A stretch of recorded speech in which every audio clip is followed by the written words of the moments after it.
Welcome to this edition of At the Mic. I am your host, Keith Malinak, and my goodness, we are getting so close to Election Day 2014. It's obviously very important. The stakes are high, and my goodness, we know that the rules are not followed when it comes to elections the way we would idealistically hope they are. But we know better, and you know better because of your own research and because of what we've discussed in this forum in the last couple of months with Jovan Pulitzer. And this is part three of that discussion, of that conversation. And if you did miss the first two parts back on July 4th, and then I think it was again July 25th, somewhere in there, I'm going to make it easy for you. There's a couple of places where you can find those conversations. You could go to youtube.com/atthemic, where you might be watching this. Look for the Deep Dives playlist. And the other place would be pinned to the top of my X page, my Twitter page, at Keith Malinak. This handy little place with all the. I took advantage of the articles feature that the X subscription affords you. And so if you go up there, you'll see the dates, the guest, the topic, and ta-da! There you go. You can go catch up on the conversation because it's eye-opening. There's a lot of very, very important information contained within those conversations. More to be covered today. It's frustrating. It's enraging at times. And but it's stuff that we have to talk about and that we have to know because we have to be able to combat it. And I will say, before I bring on my guests, which of course include Jovan and the great researcher Eve, I'm gonna at least throw this out there that I personally have this go around, and then maybe they can address this and maybe expound on it, or I don't know, throw a wet blanket on it. But something that that I think this go around in 2024 that we have kind of on our side that we didn't in 2020 is the fact that we now have people in place, some in government, some that are just volunteers. Some people that work in the elections field that are now more aware of what's going on than 4 years ago. And they know what to look for. And in some cases, they know how to stop it. And so I do have a little bit of hope in that respect. I genuinely do. And that takes a lot for someone like me to have any kind of hope whatsoever. So I think that we do have people in place with knowledge that they didn't have 4 years ago, and I'm very grateful for that. And it's in large part to people like Jovan and Eve who have done this legwork and spent painstaking hours and time in order to bring us this information. The other reason I have hope is something that Jovan said, and I think it was the first part of this series, where he said that, and he's explained this to Donald Trump himself, that the reason Trump won in 2016 was because of overwhelming turnout. The fraud was in place in 2016 as well as 2020. Why do you think Hillary was so confident? I'm sorry, in 2016. Yeah, so in 2020. So, but the support for Trump was so high in 2016 that the fraud couldn't catch up to it. And so that is that's something that makes me think, okay, so now we got two things going for us. We've got the fact that the fraud has been overcome by just massive support for a candidate in Donald Trump in 2016. And now in 2024, we have the knowledge from the 2020 fraud, and it's easier. Well, I won't say easier, but it's something that's now on the radar for those that are in positions that can do something, and hopefully make sure that that the right thing happens here. So, without further delay, I'm going to bring on Mr. Jovan Pulitzer, who is joining us graciously, making time yet again. Now, this is our third thing. I've already got you on retainer, Jovan, for November 7th, because if we've learned nothing about the recent elections in American history, we know that on Thursday, November 7th, 2 days after Election Day, we're still going to be trying to figure out who the hell the next president's going to be. So I appreciate you already committing to that too. And Eve, I know that you're out there, but the box that had your voice in it is escaping me now. So I'm not going to put anything on the screen here to share yet. Yeah, there was a kind of a few weird connection things. I was having a very difficult time on my end. Maybe it's the storm coming across the country. I don't know, but everything kept on timing out on me. Or maybe it was that we were talking again. Well, we're going to be kicked off, I'm sure, because you don't make many friends doing this, do you, Joe? Not at all. Not at all. Not at all. So I'm going to turn this over to you. But what I said there was, I have hope because, like you said, in 2016, Trump's support was so high that the fraud, it was too big to rig, right? So right. The fraud couldn't catch up to him. And so in 2020, we have that knowledge of what they did. And Eve's got the contracts, the videos, and more stuff to share here today. And I just look at 2016 and what we learned from 2020. Is that a good reason for me to have hope here going into 2024? And by the way, Eve, I do see you now. I'm going to add that box to the screen here. We want to protect her identity, and I want to be extremely cautious with that. Please so do. I'm going to add her on here real quick here. Okay, so your audio is hot now, Eve. So you can, yes, I can hear you. Okay. We can hear you. Perfect. All right. So fire away, Jovan, Eve. Take it away. When we look at 2016, it's like you said, coming in, that President Trump even asked me after sharing with him everything and trying to work on a plan for this 2024 is, how did I even win in 2016? It's a numbers game. It's always been a numbers game. The reality is, in 2016, the system had already decided that Hillary would be in. That was the plan. And they had accounted for that. But the one thing you cannot account for in any of this is the person who spontaneously shows up to vote. Mm-hmm. The people that weren't aggressive voters or are voting every time the door opened. And so I explained to them that in 2016, sir, that people just basically got off their ass. I mean, that's just what happened. People went and voted. Now, of course, the system couldn't have that again. And so what they did is, in their panic and their Trump derangement syndrome, went so far over it that they actually, had somebody like Joe Biden get more votes than any other president in history. So believable. 81 million, the deal. Right. And so that's why they had to go so far. But you have to understand, the system's still doing the same thing to us. The one thing that gives me confidence for 2024 is I just think that God is looking out for Donald J. Trump, simple as turning his head and the bullet not hitting him, in many different times. So I think God's on our side, but I look at simple things. See, the Democrats, we have a uniparty. We don't have two parties, but the Democrats already always said in 2016 and going into 2020 that every vote must count. Every vote must count. They curiously don't say every legal vote must count. They just say every vote must count. Now, that's what's going on right now with the Republican Party, saying we're going to hand count the ballots. Well, they could no more tell a ballot cast by somebody dead or somebody that was illegal. There's 8 million of those now added to the books. You can't tell by hand counting.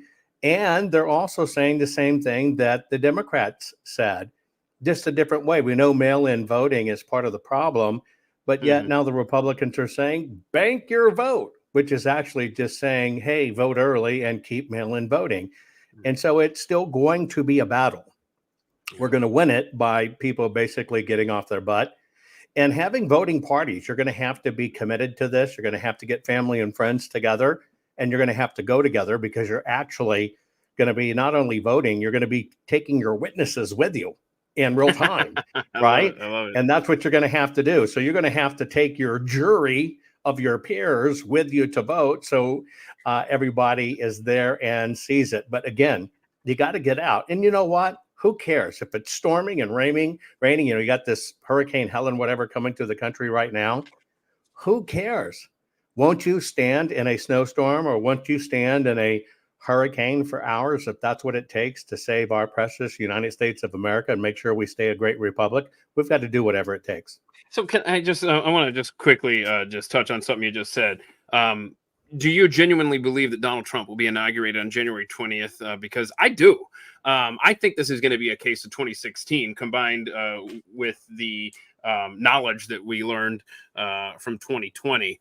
And I said it last night. I did a live stream that I do believe that he will win. And I just wonder, you as well, huh? I do believe that, number one, let me state it this way: Donald J. Trump has already won. The writing is already on the wall, and it's already chiseled in stone. Now, the difference is, will the system allow him to be inaugurated? That's a different question than winning. Now, here's what we already know that's going on. We know that we should have cleaned the voter rolls starting 4 years ago. That never got done. The system told us, don't worry about the voter rolls. It's like sweeping a dirt floor. Don't bother. Well, in this last 22 months of don't bother, they've put on over 8 million illegals. Now, those illegals, if they assume they can vote, they're going to vote. And by the way, they're not doing it for illegals to vote. They're doing it so they have the excess ballots in the system. But there's other indicators as well. If you go back and look at 2020, it's the first time we ever had this stuff like, oops, we printed the ballot wrong. Well, it's all automated. There's no such thing as printing a ballot wrong. But you've already seen it in Minnesota. You've already seen it in Wisconsin, where they printed thousands of ballots and said, oops, we got it wrong. We got to reprint them and put them out. Look for the second right answer. The second right answer is those thousands are staying out there. The machines can still read them. They're printing more and sending them out. And by the way, you don't get to look at the ballots anyway. And so how do you even tell if it was the old ballot or the new ballot? The rig's already in effect. Yeah. I mean, even here in Texas, I mean, they're letting homeless people use a church address as their home address. And I actually have big concerns for Texas and for what seems to be happening behind the scenes of the voter rolls here. And people accessing the database and so on. I think I have a good number for Texas. Let me see if I can find it. Well, it's not readily at my hands. The numbers that have been put on the voter rolls with illegals alone in Texas may supersede 2.5 million people. I mean, that is just for Texas. Grotesque, man. What is the I'm just checking here because I used to know this number. Let me just check here. Maybe you know off the top of your head, or one of you know. Let's see. In Texas, what was the difference in votes in 2020? Like the official final tally between Trump and Biden. Do you guys know off the top of your head? I'm checking right now. So hang by here. If you don't know, scroll down. Okay. I mean, listen to this. I mean, it's only about 500,000 vote differential on the official tally. It was 52 to 46, right? And it was 5.8 to 5.2 million. So that's plenty to steal Texas. Madness. They've imported enough votes to do exactly what they want to do. Now, the difference is pros and cons on all sides. All they're playing for is a reason to deny that they have to accept the results. The same thing they accused President Trump of. They're playing for a reason to deny. We're caught in this crossfire that I actually think they do want civil war, and either way, they'll possibly end up fostering it. Yeah. However, when you look at the numbers now and you look what they put on, it is going to have to be such a monumental rig that it's going to be almost impossible to cover it up. You think 2020 was bad, with supposedly 81 million people, whatever, voting for Biden. It's going to be worse now because they're losing the Hispanic vote. They're losing the Black vote. They're losing the gay vote, who's not just, I want to bop your kids. They're losing votes left and right, and they're losing votes on the economy. Now, this is what concerns me is they always, when they're going to rig the system, they always play in advance. And here's what I mean. And we'll go back to Arizona for 2020.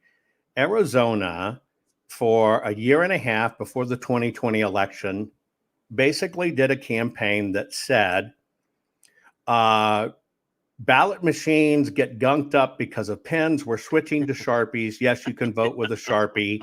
God. And they promoted it and said, don't worry about it. We've got a brand new paper that will block the bleeds. Well, they never used the paper.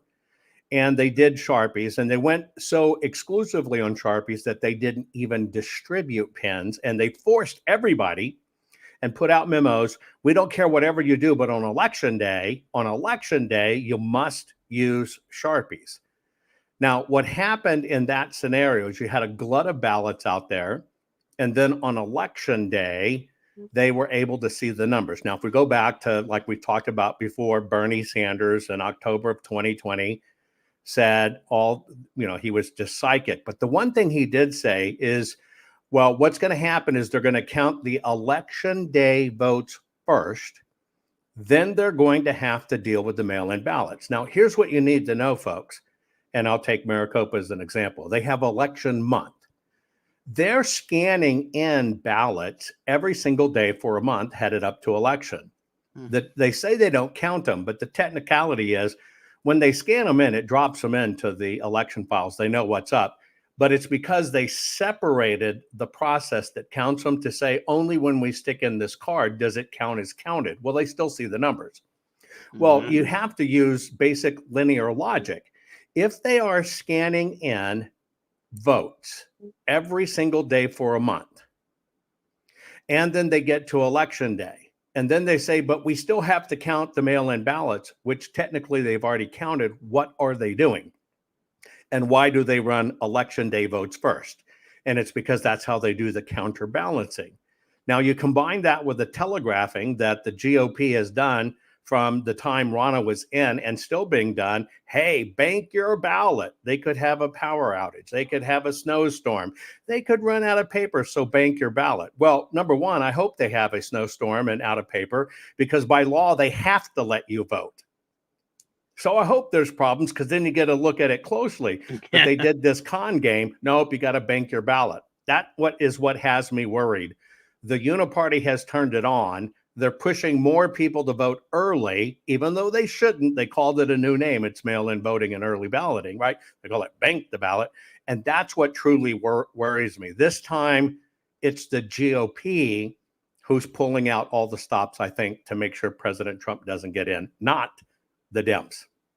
Are you for real? Yes. I swear, man. I see you do this to me every time. You take reality and you shoot down my hope. Well, you know what? I mean, come on. Look, look, here's the deal. Would you rather know that they're coming to rape and pillage your home, or would you rather have them catch you off guard? If we don't look at this honestly, I mean, come on, let's just look at it honestly. We had the Democrats tell us forever, every vote must count. We never thought about that. Until they counted every damn vote, even if it didn't count. Now we have the GOP basically telling us the same thing, bank your vote, when we know it was the mail-in balloting that did it. But what's the initiative that they come out with? Bank your vote, which is only mail-in voting and early balloting, just called something else. That's how stupid they think we are. No kidding. Okay, well. And then they bank on, look, they bank on people not knowing the rules. Let me give you an example. Okay. They said, power could go out. I hope power goes out on election day everywhere. You know why? Because let's just say the net goes down and you can't vote. Well, it's not supposed to be connected anyway, be proof. Even if the power goes down and it stops it and we have to continue to do it, it doesn't work like this. They don't go, well, the power was out, so the doors are closed, so we're only going to count what already came in. That's not how it works, folks, but you're letting fear rule your brain. Oh boy, Eve, you want to jump in here and interject anything? Do you want to get me off the ledge first? Right. I know. I opened up this conversation thinking, okay, look, I think this is going to be okay. We're just I gonna. think Trump can do it. Look, I told you the truth. So we've Trump got has already won in a landslide. I told you what's the difference. The Right, words so are everything. The difference is if they'll let him in after Right. he wins. So we've got to not only wrestle away the fraud from the Democrats, but from the Republicans too, is what you're saying. No, I think we just have to realize that we're in the final countdown for a battle for the soul of America. This I is not agree. small. I agree. This is not small. Mhm. When you have a government that will hold back a manifesto for a trans murderer that went in and slaughtered kids in a school, and they'll hold back the manifesto because they just don't want to impugn the trans community, but yet you get some bozo in Florida, which I think was a Secret Service setup, and they'll release very quickly his manifesto saying, hey, it's $150,000 bounty. Mhm. We'll make sure you get paid. Isn't that Come interesting? on. Isn't that interesting how that one got released immediately, and then in Nashville, not so much. Okay, Eve, what's going on? What do you got for us here? All right. Well, I did some research. Again, I've got a pipeline going into a group in Kentucky, and sent some information on the capabilities of the system. And the fact is one of my original hypotheses from 6 years ago that it was being stolen at the poll books is highly plausible. And like I said, I'm not going to sit here saying I know this happens or I've seen this. I want to show you today capabilities. And where do we want to start? Let me show you. Hang on. I'm going to show you. Okay, I'm going to show you one poll pad. Now, will we be able to do this without exposing or on screen? Yeah. Not that you haven't shaved that mustache, but So, okay, I do see another Sure. screen here at the bottom. You want me to put that one up that just popped up Yes. for me? Okay, Yeah. here we go. Boom. Okay, so this is a poll pad. Now, there's all kinds of these. I sent you a list. I looked over every single one of them. 90% of them have this remote capability. And this is one that I did a deep dive in for the group in Kentucky because this is what they used. Remote And- capability Mhm. into this poll Yeah. pad. Accurate? Yeah. Is that right? Okay. Absolutely. absolutely. My Yeah. gosh. Yep. And before Which is we different go, than the fact that they all can connect to each other as well. and not only do they connect to each other, there is a over kind of a command and control system. So what's on the individual poll, excuse me, I've got this echo going on. What is going on the individual poll pad can be seen by the master system. It can upload and download from the individual poll pad. And then you'll see in a minute that the monitoring system can upload and download from either one of the two. And they're getting actionable intelligence. So they're getting how many ballots were dispatched, how many people have shown up. It's a descending Um, list hook, Keith. Do you understand that? You have a finite number of voters. Okay. Mhm. When you can, we'll use the old term telnet into these things, when you can look at them and you understand you have a finite number of voters, and then you have two-way capability. Number one, with same-day voting in some places, they can just add people as they need them, right? Right. But when you understand you're dealing with a finite list, let's in this case say 1 million voters, and let's say that you're getting to the end of the polls, you're constantly monitoring this information. You have the same voter list. And as you see the ingress or egress of voters, And who's monitoring this, by the way? Make that clear. whoever on the outside, whoever the Okay. nefarious actors are, whoever, Okay. right? Mhm. As they're monitoring inside and outside, and what she's saying is by being able to do this, all they're doing is kicking names off a list. It's just watching for the names as they pop up. And so you start to quote unquote see the spreadsheet get smaller. And then you get to that window. What's that window? When the poll closes. But what's still going on? Counting. Now you have net. How many people did you have gross? How many people do you already know have come in and mail-in ballots? How many people have now come in on election day? Net down. How many are unused but still active? That's where they can use it as actionable intelligence to insert whatever they need. That's the nefarious part of the system she's showing you. Man. Okay. I see this other graphic. You want me to put that up there, Eve? Did we lose you? Hang on. Okay. There you go. Okay. You may put this on the screen, the other graphic? Yes. Okay. And remember, Yes. everything's about information, folks. Mhm. Everything is about information. You have to know what you're dealing with real time. So what we're going to show you is pure capability here. This is things that are 100% fact. If you get the book Countdown to Chaos, you'll have everything you need to understand this. Yes. And to break it down, what you see in the lower right-hand corner, county voter registration system, your election management system, and your election day connectivity. That's your poll book, print-on-demand printers, and so on. So they're sitting down there. Then you're going to have those networked to your county. Not your county, I'm sorry. In Kentucky, where I was dealing with, that was networked to their state.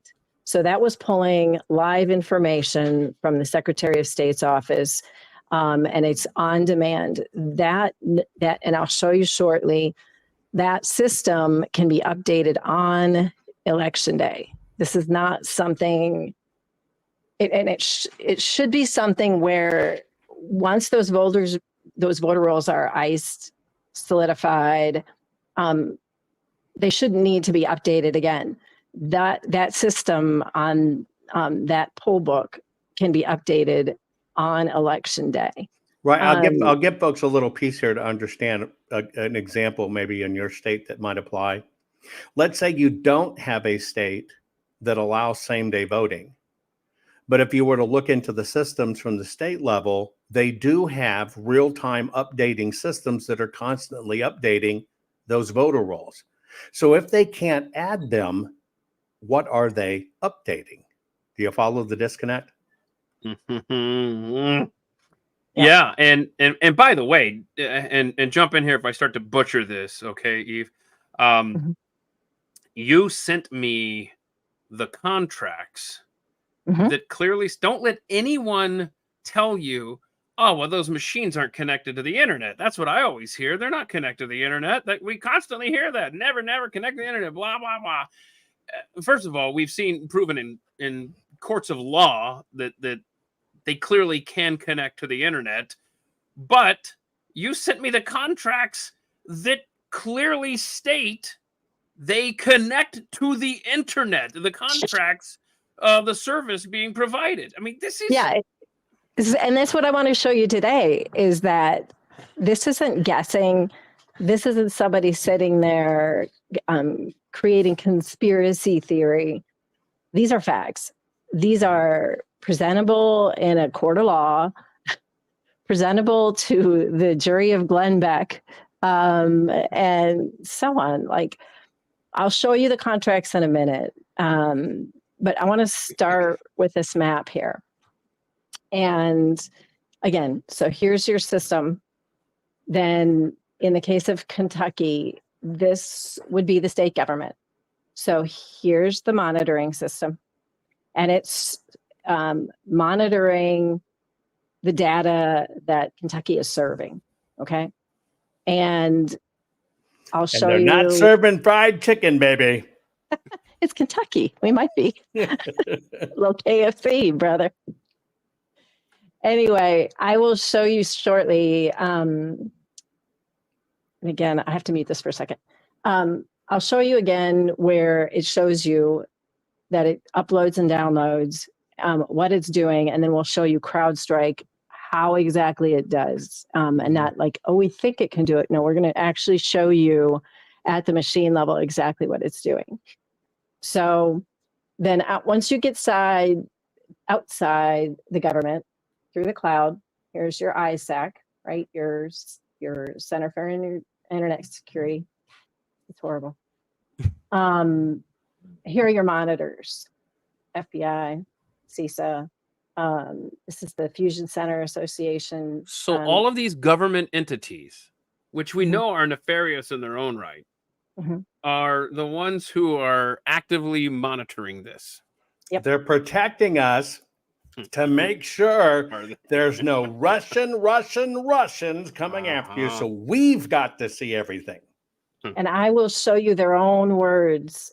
This isn't a guess. This is only those people that we know in their own words that are monitoring. So I'll pull that up later. And please remember, the countdown to chaos is not anything to do with opinion or anything to do with just theories we have. It's 100% their words, their memos, their emails, their meetings, their contracts, Oh, it's just and their facts here. executive orders. It's just it is such a wealth of knowledge, 500 pages long, and the references. I mean the Hundreds footnotes and here, hundreds just- and hundreds right, of references you can cross-reference yourself. on and on and on. Countdown to Chaos, silent federalizing of our elections. Look for it, Jovan Pulitzer, Eve. Okay. Just an incredible book. Okay. So now that we've gone through the map, let me stop sharing that. I'll stop sharing that. Okay, I'll pull that down. I got it. Okay. Okay. And let's see. And whenever you need to play the CrowdStrike video, I do have that at the ready. Just let me know. Okay. Let's look at the contract. Yeah, let's look at that contract. Holy crap, let's look at the contract. And again, when you have Kind of coworkers, think the old Brendan Fraser movie, Bedazzled. Right? It's all in the contract. oh, Yeah, okay, to deal okay, with the yeah, devil. I don't get out much, Johan. I haven't seen that. But listen, if you have family or friends or coworkers who try to use that line to dismiss you because the chaos that's coming after November 5th, you're going to be cornered. You're going to, hey, well, you're a Trump supporter. So what do you think about this whole, because you know those things aren't connected to the internet. Just find out where we at about 32 minutes into this live stream. Just be sure to have this ready, you know, and show this person in your life, because we all have them, and show them where, well, hell, the contract itself, you don't have to believe me, it's in the contract. So anyway, you want me to put that on the screen there? Yeah, Eve? if you would. Well, in Kentucky, so the law in Kentucky is written so that only the tabulation system doesn't have to be connected. Anything else can be connected. So as you have a system like this, where the steel and the intelligence is clearly at the front end, this has to come off. This has to get completely away from connectivity. Sorry. Let me, Sorry I about want that. to chime in if I can, Eve, real quick. Keith, This let will me be a explain difficult thing. something. Eve, let me chime in here just for audience for real Sure. quick. Yeah, she's having audio difficulties for those that are watching When right now. So. when people go to vote and you check in and you're handed your ballot, you mark it and you walk over to somebody and they take it from you and they scan it and they say, "Thank you for voting." The issue is you did not vote. What you just did is you only cast a ballot. That is not your vote. Now, those systems immediately report it into the election management software. So now everybody knows every vote you did. But because they broke apart tabulation, meaning here's the result, they did a nifty little trick that says, well, yes, it's there, but actually we're also recording it to a card. And until we take that card out and then we go down here to another machine and stick it back in and offload it, it's not tabulated. So you've been taught you can't see the count of the votes because they changed the words. You can see everything. Their little word plays, well, we haven't tabulated it yet. And that's the con. They see everything there is. That's why they need to see it.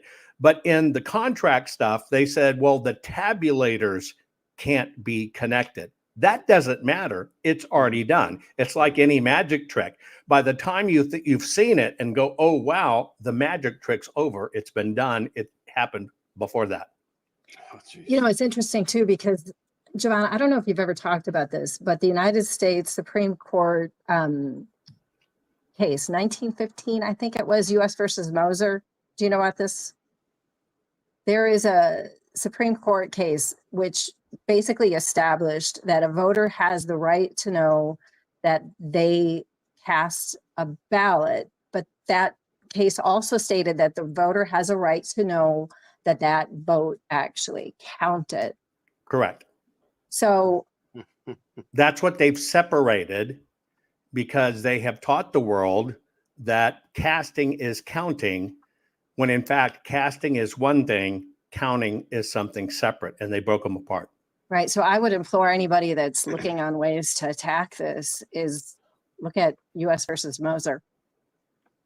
Anyway, so here we have this page here is just for proof that this is real. Okay, this is the MOA, Memorandum of Agreement. This is between CIS and a county in Nebraska. This would completely mirror any other state contract that's a member of the MSISAC, which we know is every state in the United States. So I'm going to take this one down. And I'm going to take. And of course, they call it the Center for Internet Security and all this other stuff. I think they should just call it Internet Security, right? And they should just hyphen it, call it IN Security. That way they're at least truthful. It is in security. No. Yeah, insecurity. Got it. All right, let me know when you want to put this screen back up. You ready? Yeah, we're good. There. Okay. Boom. All right. So this shows. Are you able to zoom in on that highlighted part at all? Yeah. If you'd like to. And y'all take your screenshots so you can show your friends and family that disagree. All right, what do we got here? So I gotta just make sure I have the right page up here. I highlighted it because it's just important to see that. I'm gonna read it. I'm gonna read it for you. Each endpoint device will have access to a secure internet channel for the EDR service management and monitoring by CIS. Now, let me explain something to you folks. You know how when you get these voting systems companies sitting in front of Congress and say, we don't make machines that connect to the internet? Well, the reality is they don't make machines. Secondly, it's only when you look in the documents, you look in the manuals, that you understand the county, the very people running the elections, are the ones that provide the connectivity. Period. There it is. Your own administrations that are administering your elections are the ones that make it seeable by everybody. And when you remember that the Election Assistant Commission voting systems rules are all voluntary, now you see how this rig works and can't be enforced. Yeah, because the voting company didn't do it. Yeah, he's not BSing you there. I did a little more research and go dig, and it's 100% voluntary. It's like, here are your standards. They're voluntary. It tells you access to, that's to and from, operation of, that's how the machines ran, and then security for the machines and systems is 100% voluntary. Yep. All right. I'm going to show you another piece of this contract here. So you understand that, you know, the system will always tell you, and I even had this with the Attorney General's office in Arizona. How many people, you're telling me this would take thousands and thousands of people to rig an election and do this? And I said, no, you want me to run Arizona's? Give me 5 people, I'll take it over. It doesn't take a lot of people. It's because it's built into the system. And if the people follow the rules that are in the books, it only takes these people back here sitting, peeking in to do the rest of it. Okay. Hang on a second. Real quick, I see that other screen is ready there, yep. Eve. I want to check this real quick. Arizona, what was the difference there in terms of 10,517? I knew you'd know that. Okay. So my question to you is, we saw last week in the news the 98,000 ballots. how concerned should we be about that? The Supreme Court of Arizona saying, yeah, Well, the 98,000 illegal voters that can't prove citizenship. Well, right. basically, Arizona has a very interesting law. They wrote a side law, which they can do in states, that says, well, if you can't prove you're a citizen, then you can only vote in the presidential election. It's called a federal ballot or a platinum ballot. And in Arizona, on Uwakava for 2020, they had in excess of 20,000 people vote. And supposedly, President Trump lost by 10,517. Now, when it comes to the 98,000 that, oops, we didn't know this. Oh my God. You're looking at an interesting loophole. Now, here's the loophole. The loophole in Arizona that they're talking about is a 1990s, late 1990s statute that used to be in Arizona that you had to prove citizenship when you registered. That's what the law used to be. Now, they removed that from voting in Arizona. You no longer have to prove citizenship, although it is still a crime to not be a citizen and vote, and it is a crime to register an illegal to vote, and it is a crime to send a ballot to somebody who's not qualified to vote. But they kind of removed all of that. So they're making you look backwards in time to 98,000 people that they say, oops, we forgot to confirm your citizenship, but it's going back to the late 90s.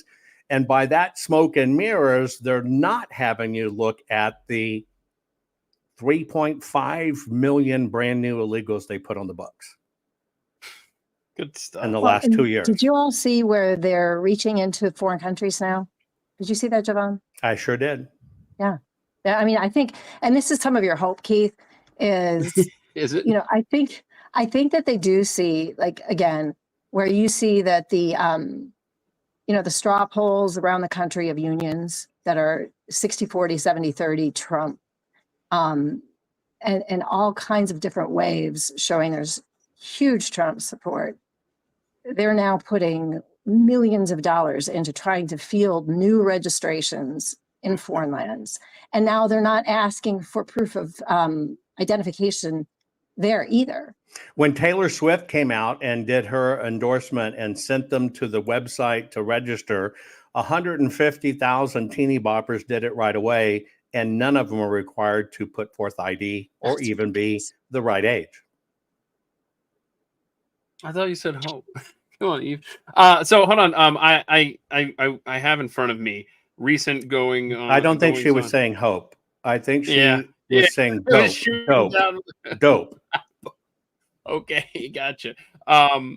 At some point today, I want to go through all of these states, just recent happenings in Nevada, Georgia, and Wisconsin. Put y'all on the spot. But did you want me to first put up this? Yeah, this let's do the image? same thing. You put it up and Javon, you read it because I'm struggling with my audio. This is item 3, third-party provider terms and conditions.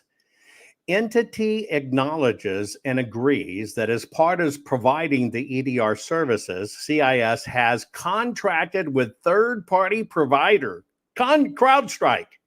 Entity further acknowledges and agrees that in return for receipt of the EDR services, that it agrees to the following terms and conditions as an end user of CrowdStrike services under this agreement, which basically bounces it to a whole new EULA, a whole new sets, which says, hey, grab your ankles. I'm going to put another page up this on. Okay. That's going to be the. Yeah. You tell me when. You understand this is all about plausible deniability and pushing Sure it is. out there. Sure So see, is. the election company doesn't want to get caught in the crossfire. The local officials don't want to get caught in the crossfire. So they break it all apart, each do certain things where they could go, well, I didn't know, but they can push it out on a third party who's not under government control, that does not have government oversight. And then that party can say, oh my gosh, we were hacked. What a web. What a web. All right, Eve, would you like me to put this on the screen now? Yes. And this is part of the the terms and conditions that he left off. I mean, this is an A. entire page, but A, computer users have no reasonable expectation of privacy regarding communications of data transmitting, stored, or traveling to or from the entity's information system. In other words, we're going to open a socket in your system. And because we reside there, we can see everything and we can send stuff back and forth. And you cannot expect that to be kept private. B, any communications or data transmitting, stored on, or traveling from the entity's information system may be monitored, disclosed, or used for any lawful government purpose.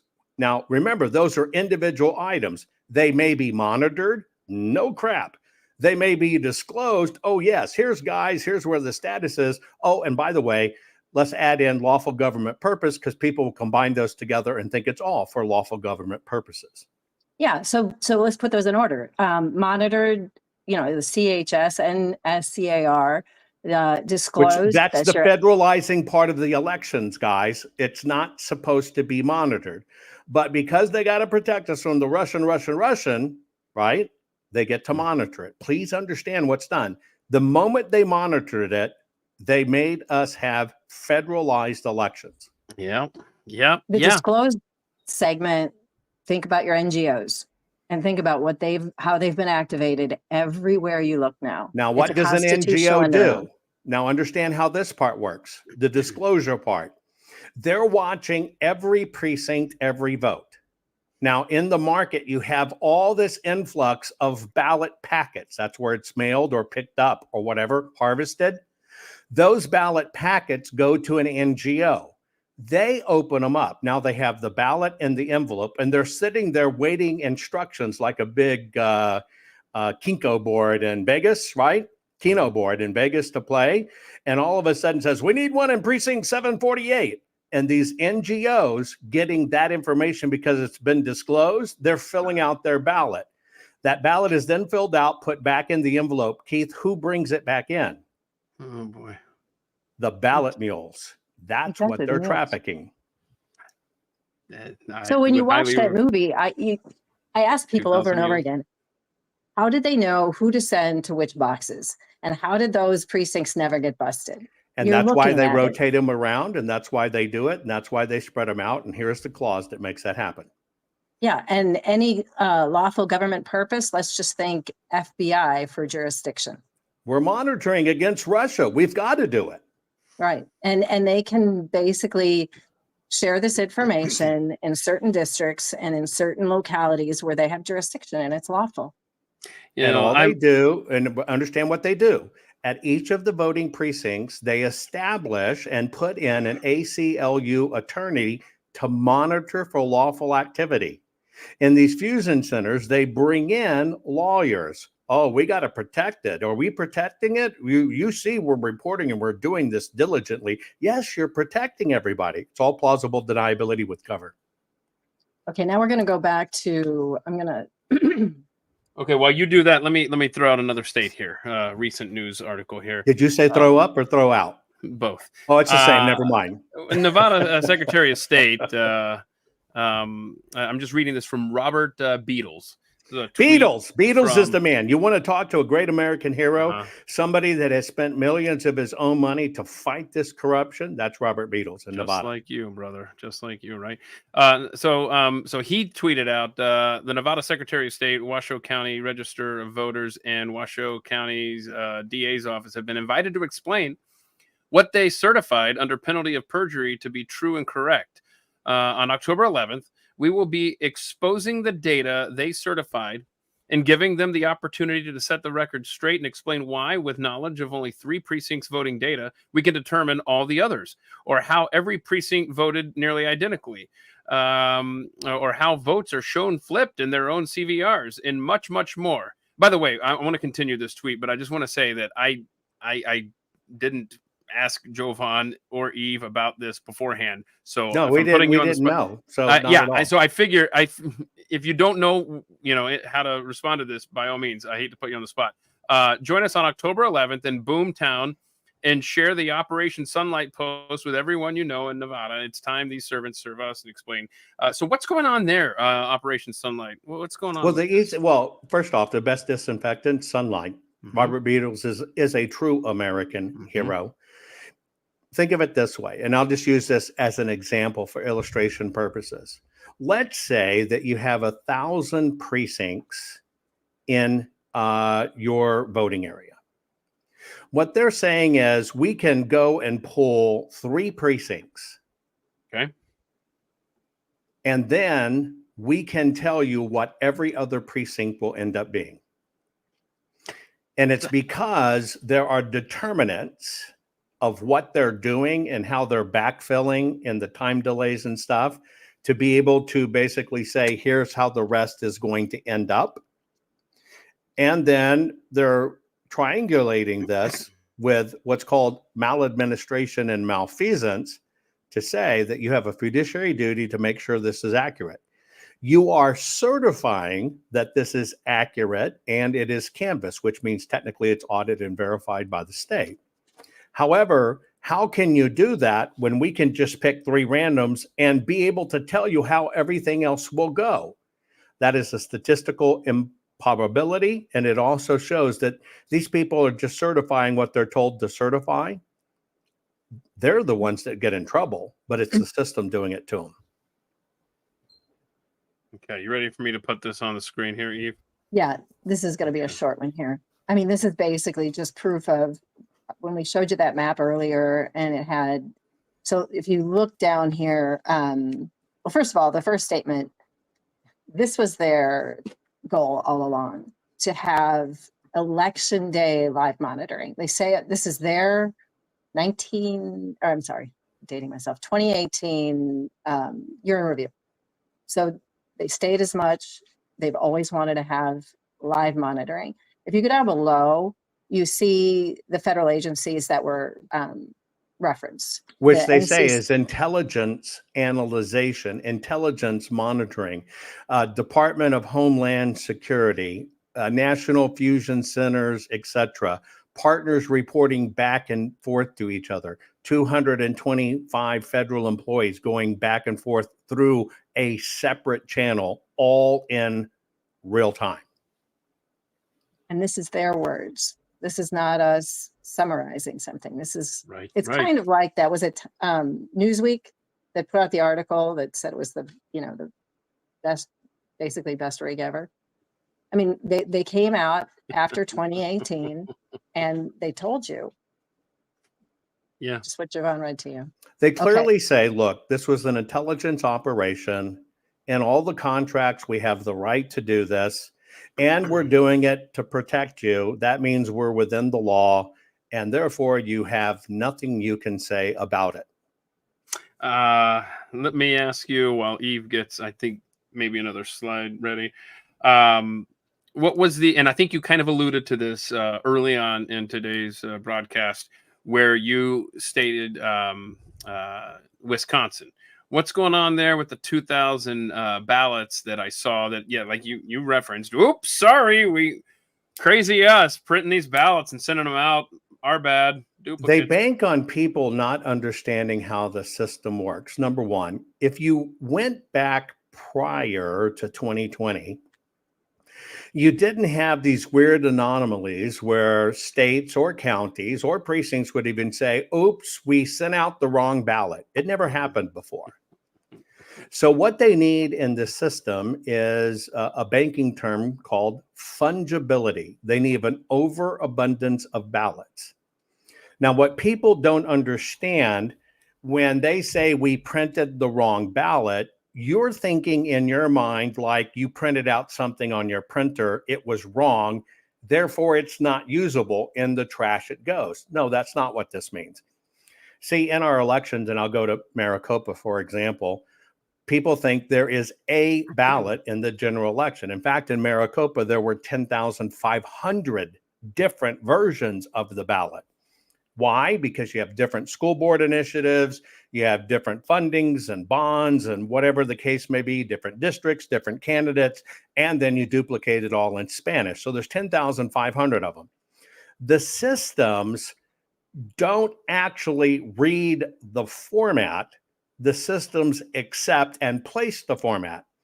So the newest rig to get fungibility in and hide it, it's always the boo-boo mistake. We're going to hide it as a boo-boo.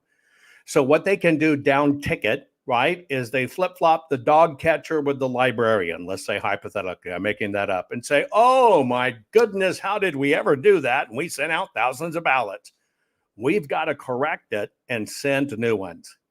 Well, see, the first ones are already sent.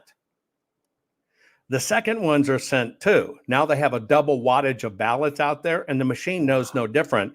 Wow. And it's never about the races they're saying. It's only about the bigger races they want to swing, and they need all of those extra ballots. Now, think about this. You never get to look at the ballots. They don't want you to touch them or audit them. How would you even know, was that ballot A or was that ballot B? You don't, and they know that. Okay, so let me throw this at you here. Is the 11th hour RFK joining forces with Donald Trump and fighting all of these battles in court, winning some, losing some, to try to get him off the ballot in some places, keep him on ballot in other places, or get on? Is that kind of, for lack of a better word, last minute chaos? Is that actually benefiting Donald Trump in that now there's less time to print all of these ballots, or am I just trying to find hope somewhere where maybe it doesn't exist necessarily? No, you're just watching the wrong podcast. Okay, awesome. Yes. Okay, Look, I'm worried about that. I'm glad RFK is around. I'm glad he's coming in. There's a certain amount of Democrats that will vote for him, but there's a certain amount of never Trumpers, and they know it. And evangelicals that they'll go for him. And that's why when they focus, you had this big thing about Kamala's ad coming out, and people were saying, I voted for Trump and now I'm not going to. You find out they're paid actors. You're seeing a lot of those commercials. Why are they doing that? Because they're trying to push you to RFK as the alternative. They know they suck. They want you to vote for RFK. I don't see it as a good thing. I'm very concerned about that issue. so okay, but I don't have a map in front of me of the states where he's been successful, but you're saying that bigger picture, this isn't the help for Donald Trump that on the surface that we would be led to believe. Well, people, it's an interesting conundrum that we face because we want to vote our conscience, we want to vote our ethic. Right now, we do not have the ability to vote either our conscience or our ethic. We have to vote our economy and the remainder and our country staying. And that may be against your ethic, and it also may be against your morals. It also may be against what your better judgment is. And that's why some people are going to have to hold the nose and vote for Trump if they're a Trump hater, because you're voting for our country to continue to survive.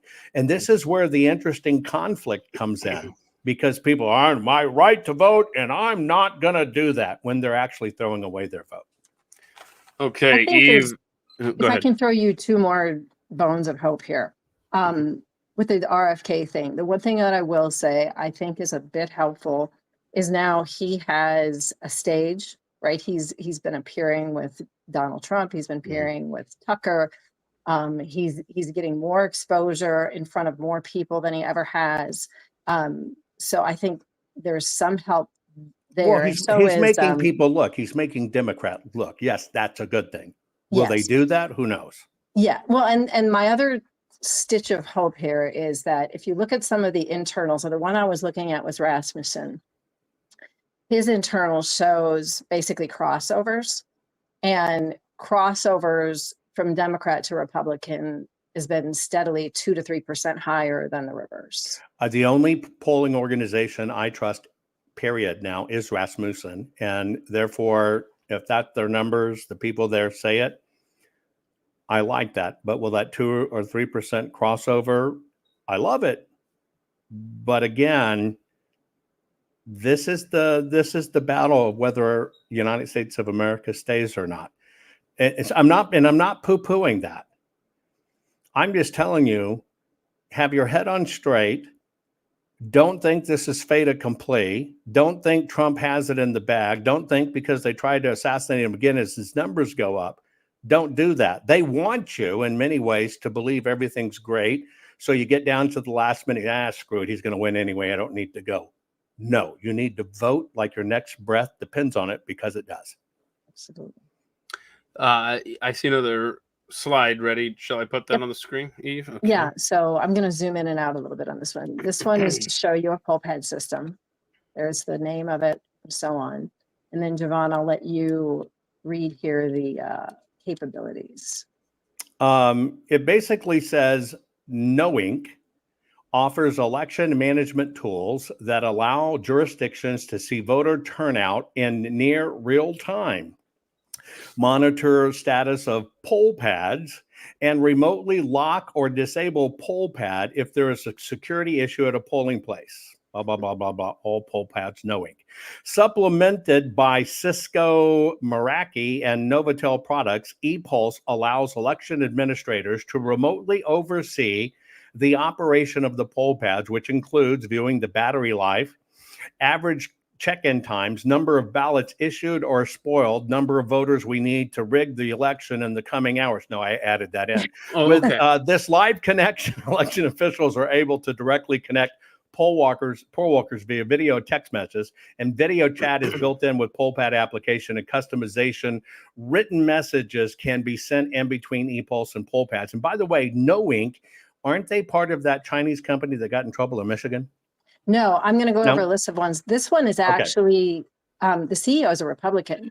Okay. And my point on this is that, you know, you'll have people in counties that'll do their due diligence and say, oh, you know, this guy is, you know, he graduated from whatever, he's a conservative guy, like I trust him. And that's where useful idiocy comes in, because it's still, you've just handed them the front door to all your actionable intelligence. Yes, let's look at this right here. You know the voter that came in, and you know the ballot has been cast. Period. That's all you need to know. John came in, John cast his ballot. Take him off the list. Who do we have next? And that's uploaded and downloaded during the day. Now, let me ask you I'm a stupid question. Why would any election official at real time need to know what voter actually voted? Any plausible reason? I can see, hey, we want to know if 50,000 people came in. Why would they need to know the actual voter who came in and voted? I can only think of one reason, actually. There you go. There is only one reason. It's when I show up and they tell me I've already voted. That's right. Or they need you at the end, and therefore, because they know you didn't show up and you're a low propensity voter, then they know they can pull one out of their hat, claim you were a mail-in voter, drop you in a mail-in box, and you know what? You're not going to come looking for your vote. Congratulations, you voted. In fact, I would encourage everyone to go to their I don't know where would you, as Secretary of State, look up to see because you can find your voting history. And if you haven't voted, and you know you haven't voted in recent elections or what, look how many times you voted. Look how many. You're so dedicated. Good of an American citizen you actually are. Okay, Eve, while you get your next slide ready, I want to throw this out there. Is there any hope that Georgia will be better this time around with the recent decision that they're going to hand count votes? Okay, well, let's kind of go through that one. There's two things. Hold on. Before he goes, I know him well enough to know that he is about to destroy any semblance of hope from that ruling. Go ahead, Jovan, do it. There are two things in play in Georgia that they've done to secure your elections. Number one, they've approved a really pretty ballot paper that has holographic imaging and colors on it and secret words and everything else. And that way, you know, we're using ultra secure paper. Now, the first thing I have to ask you is, who checks for that? Nobody. Does the machine check for that? No. Do the machines kick it out if it doesn't have the extra special super secret decoder ring holographic image in it? No. Are they going to let you look at the ballot so you can confirm it's there either before or after the mark? No. So what's the best thing to come out of that for the 4 million Georgia voters? Do you know what it is? No. the 25 cents per ballot that the lawmakers who sponsored it get paid. You make me Yes. sad. Then, okay, so Mike Lindell is gone from turning the machines and melting them into prison bars to we're going to hand count the ballot. Okay, let me tell you how it works. You're going to go down to your election official office. There's two ways to do it. You're either one's going to come in through the mail. They're going to come in and get opened up. They're going to get scanned for the quote unquote signature check. They're going to put them in batches of 200, and then they're going to hand them over to counters to count the batches. That's one version. The next version is you're going to walk in to vote. You're going to be given a ballot. You're going to mark a ballot. That ballot's going to be scanned in, okay? And then they're going to be routed around after the election, put into batches of 200, and you're going to count the vote, okay? So you're going to be counting three types of votes. You're going to be counting mail-in ballots, also known as early votes. You're going to be counting early voting in person. That's people who came in early and voted in person. And then you're going to be counting day of. Okay. Now, the fourth largest state of putting illegals on the voting rolls with no ID and signing them voter registration is Georgia. So here's the question. You're sitting there, you're going to do a hand count. You've got your nice little table. You've got these little cameras, which they copied off all my work in Arizona, and they're going to look at it and you're going to count the votes. So here's my first question. Which one of the voters was dead? Different question then. You failed. Which one of these voters is an illegal alien? You failed. Which one of these ballots is actually not the right paper? Well, you failed. You're counting exactly what they're telling you came in. How do you know? And then last but not least, which I asked the hand counting crew, Cause of America, I pinged them and said, I got a question for you. Mm-hmm. Let's say that in the whatever you're counting, you find out that there are 5,000 votes. But the problem is you have 5,000 ballots, but even if you check the poll books for who checked in, which they don't do because it's not part of their contract because they're just counting. Let's say you have 1,000 people that really weren't there. Well, people will think, okay, we're just going to disqualify the ballots. Well, here's my next question. Which 1,000 ballots are you going to pull out? And honestly, and then last but not least, let's go to Michigan, where they did this in 2020. When I first blew the whistle, hey, this is supposed to be mail-in voting. They all should have permanent folds in them. And they did recounts. Well, you actually saw people that are doing the recounts. The people counting will go to the supervisors, go, wait a minute, this has no folds. What did the supervisor say on camera?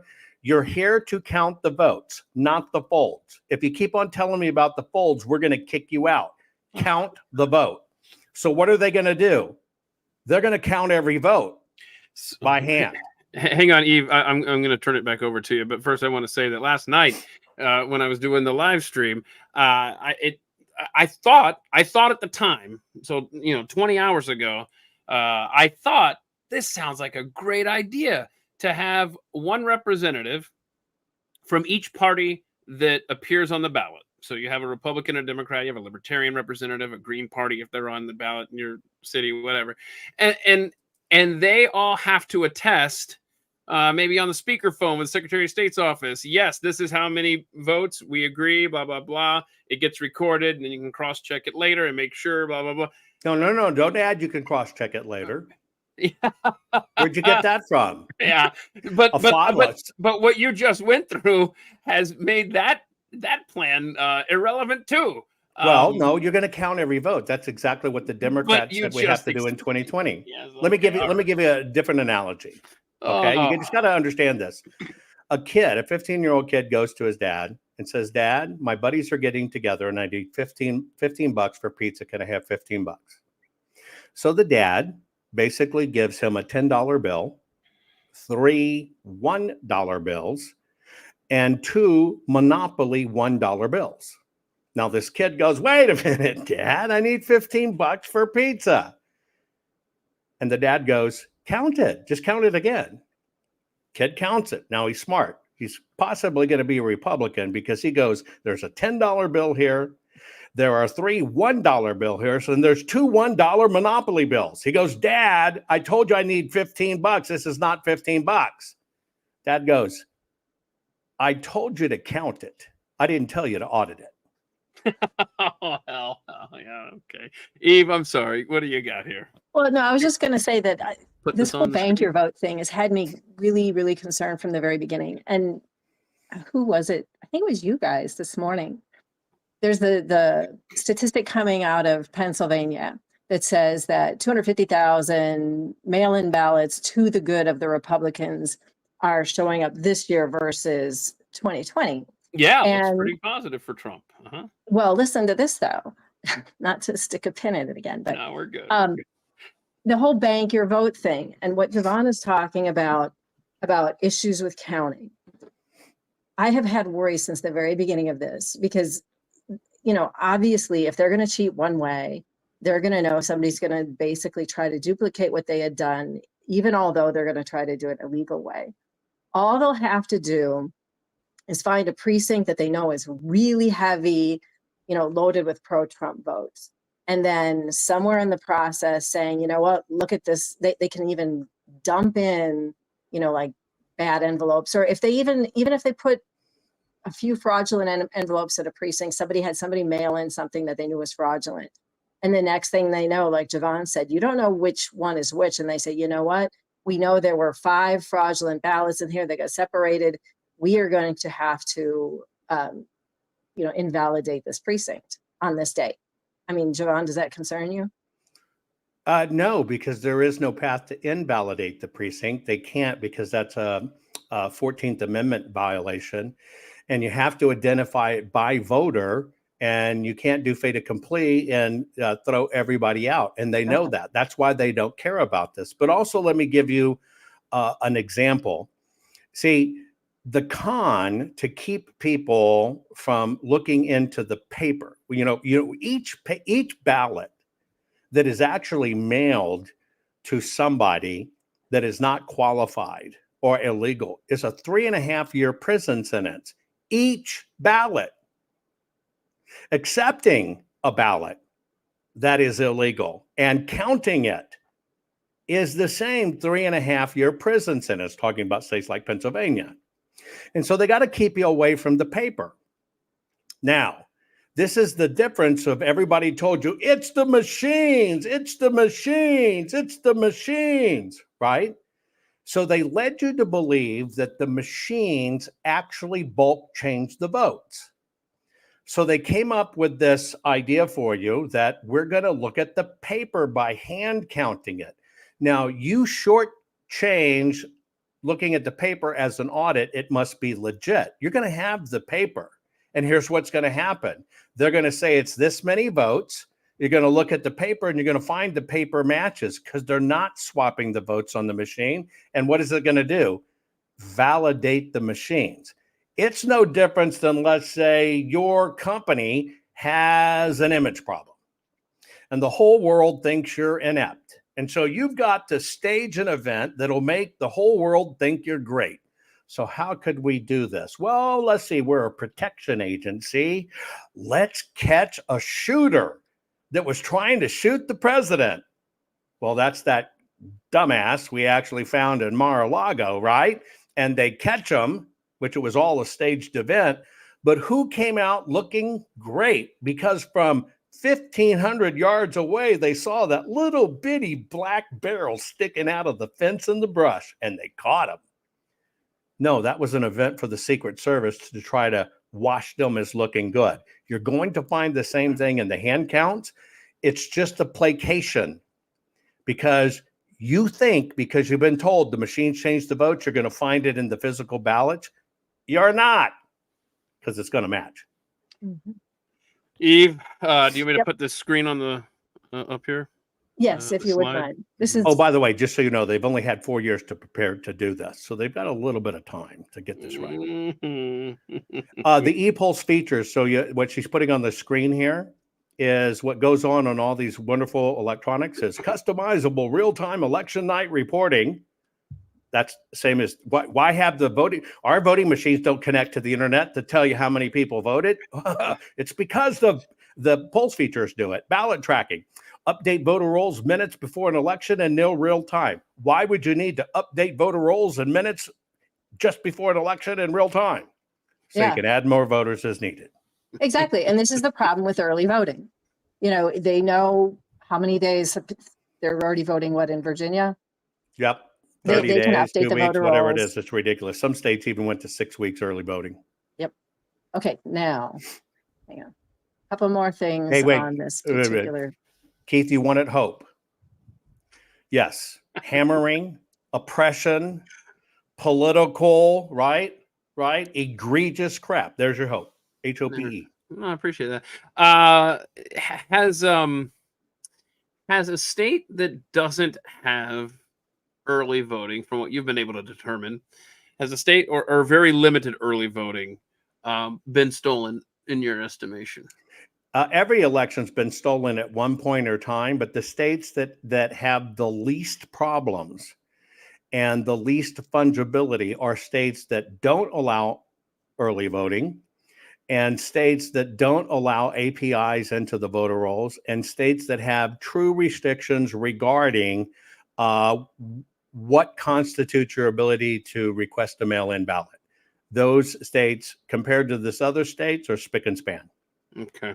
Eve, I see another slide here. Yep. Put that up. Okay.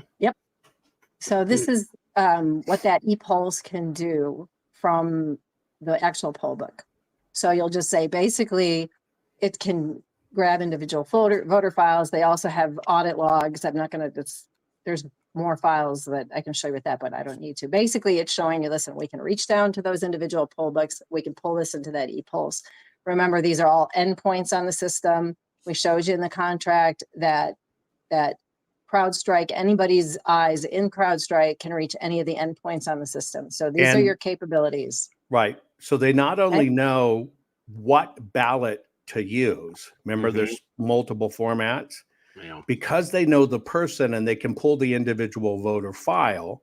They have several things. They now know the precinct they need to put it in so they can make it look for the precinct. And they now know who's not going to come looking for the ballot. Why would a poll book, to see who checked in, need to be able to import the voter file? That's why. Okay, now, okay, that's let me know. important. Now I'm gonna make it even better. Hang on. Okay. And let me know, Eve, when you want me to play that video. good. Seems like we're getting close. Oh yeah, we're getting close. You're Yeah, okay, it's ready. Just you're tell me feeling it. whenever. Why? Are you getting hopeful and you need us to run something again? Yeah. Back off. Okay, go ahead, Eve. You may put this on the screen. yeah. Go ahead. So basically, it can import, it can export. So it can take and it can It give. says it That's right there.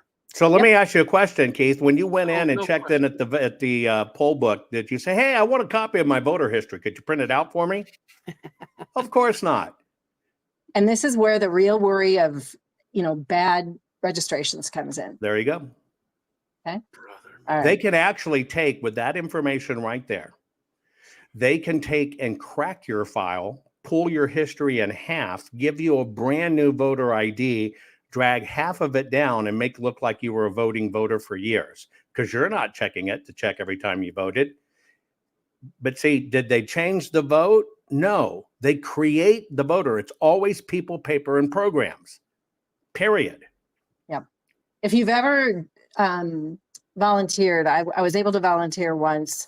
It was paper poll books, and they give you your ID and you look for the person. And the paper poll books are just a reflection of the e-poll book, what's in there. The amount of bad information in those pages was overwhelming. So, what he's saying is true. There's all this fungibility. There's all this, nobody audits that stuff. Listen, if you've ever audited anything, whether it's inventory, whether it's accounting, it's not fun. It's meticulous. So we've got people, in these government agencies, in your counties and in your states, they should be auditing this stuff every single year. They should be having, if you have to give a state of your state address, or you should have to have your Secretary of State give a state of the voter roll address. I and it think, should be yeah, every I single year. believe that President Trump, if he gets in, he should enact a law that if your voter rolls are inaccurate, your county does not get its federal funding. I think it's smart. Okay, I like that. Tie it to the money. If your voter rolls are inaccurate, if your voter rolls have discrepancy, if you're not managing it right, because everything goes from the ballot votes for how much money you get because it says how many people, it basically drives everything as the financial instrument. If your voting roll, you cannot prove basically impeachably without unimpeachable evidence that it's clean and good, you actually don't qualify for your federal funding. Yeah, you have to do stuff like that. Let me ask you this, and I want to be very specific here. I'm not asking, do you think that these states that I'm about to mention are completely locked and we're good and everyone should have 100% confidence in them? I'm not asking that at all. What I am asking is, of the 6 states, see if I can remember them, the 6 problem children from 2020 that, in my opinion, were stolen from Donald Trump to the benefit of Joe Biden. Do you believe, I'm talking Arizona, Nevada, Michigan, Minnesota, Wisconsin, I'm sorry, let's see, Georgia, Pennsylvania. So I guess it's 7, I don't know.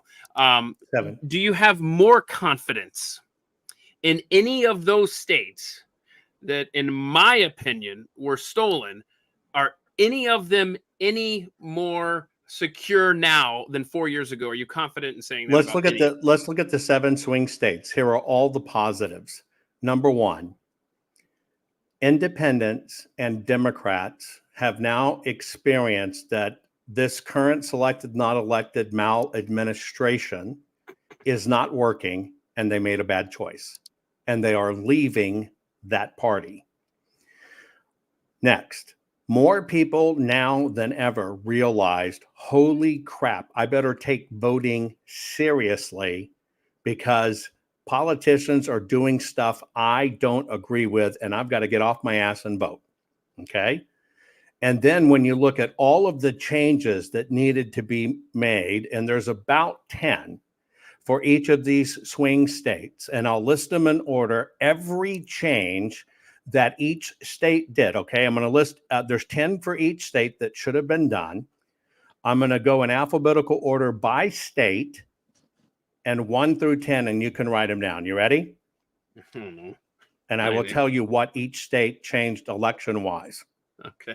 I feel like I'm being set up by Jovan. You're turning into Karl Rove.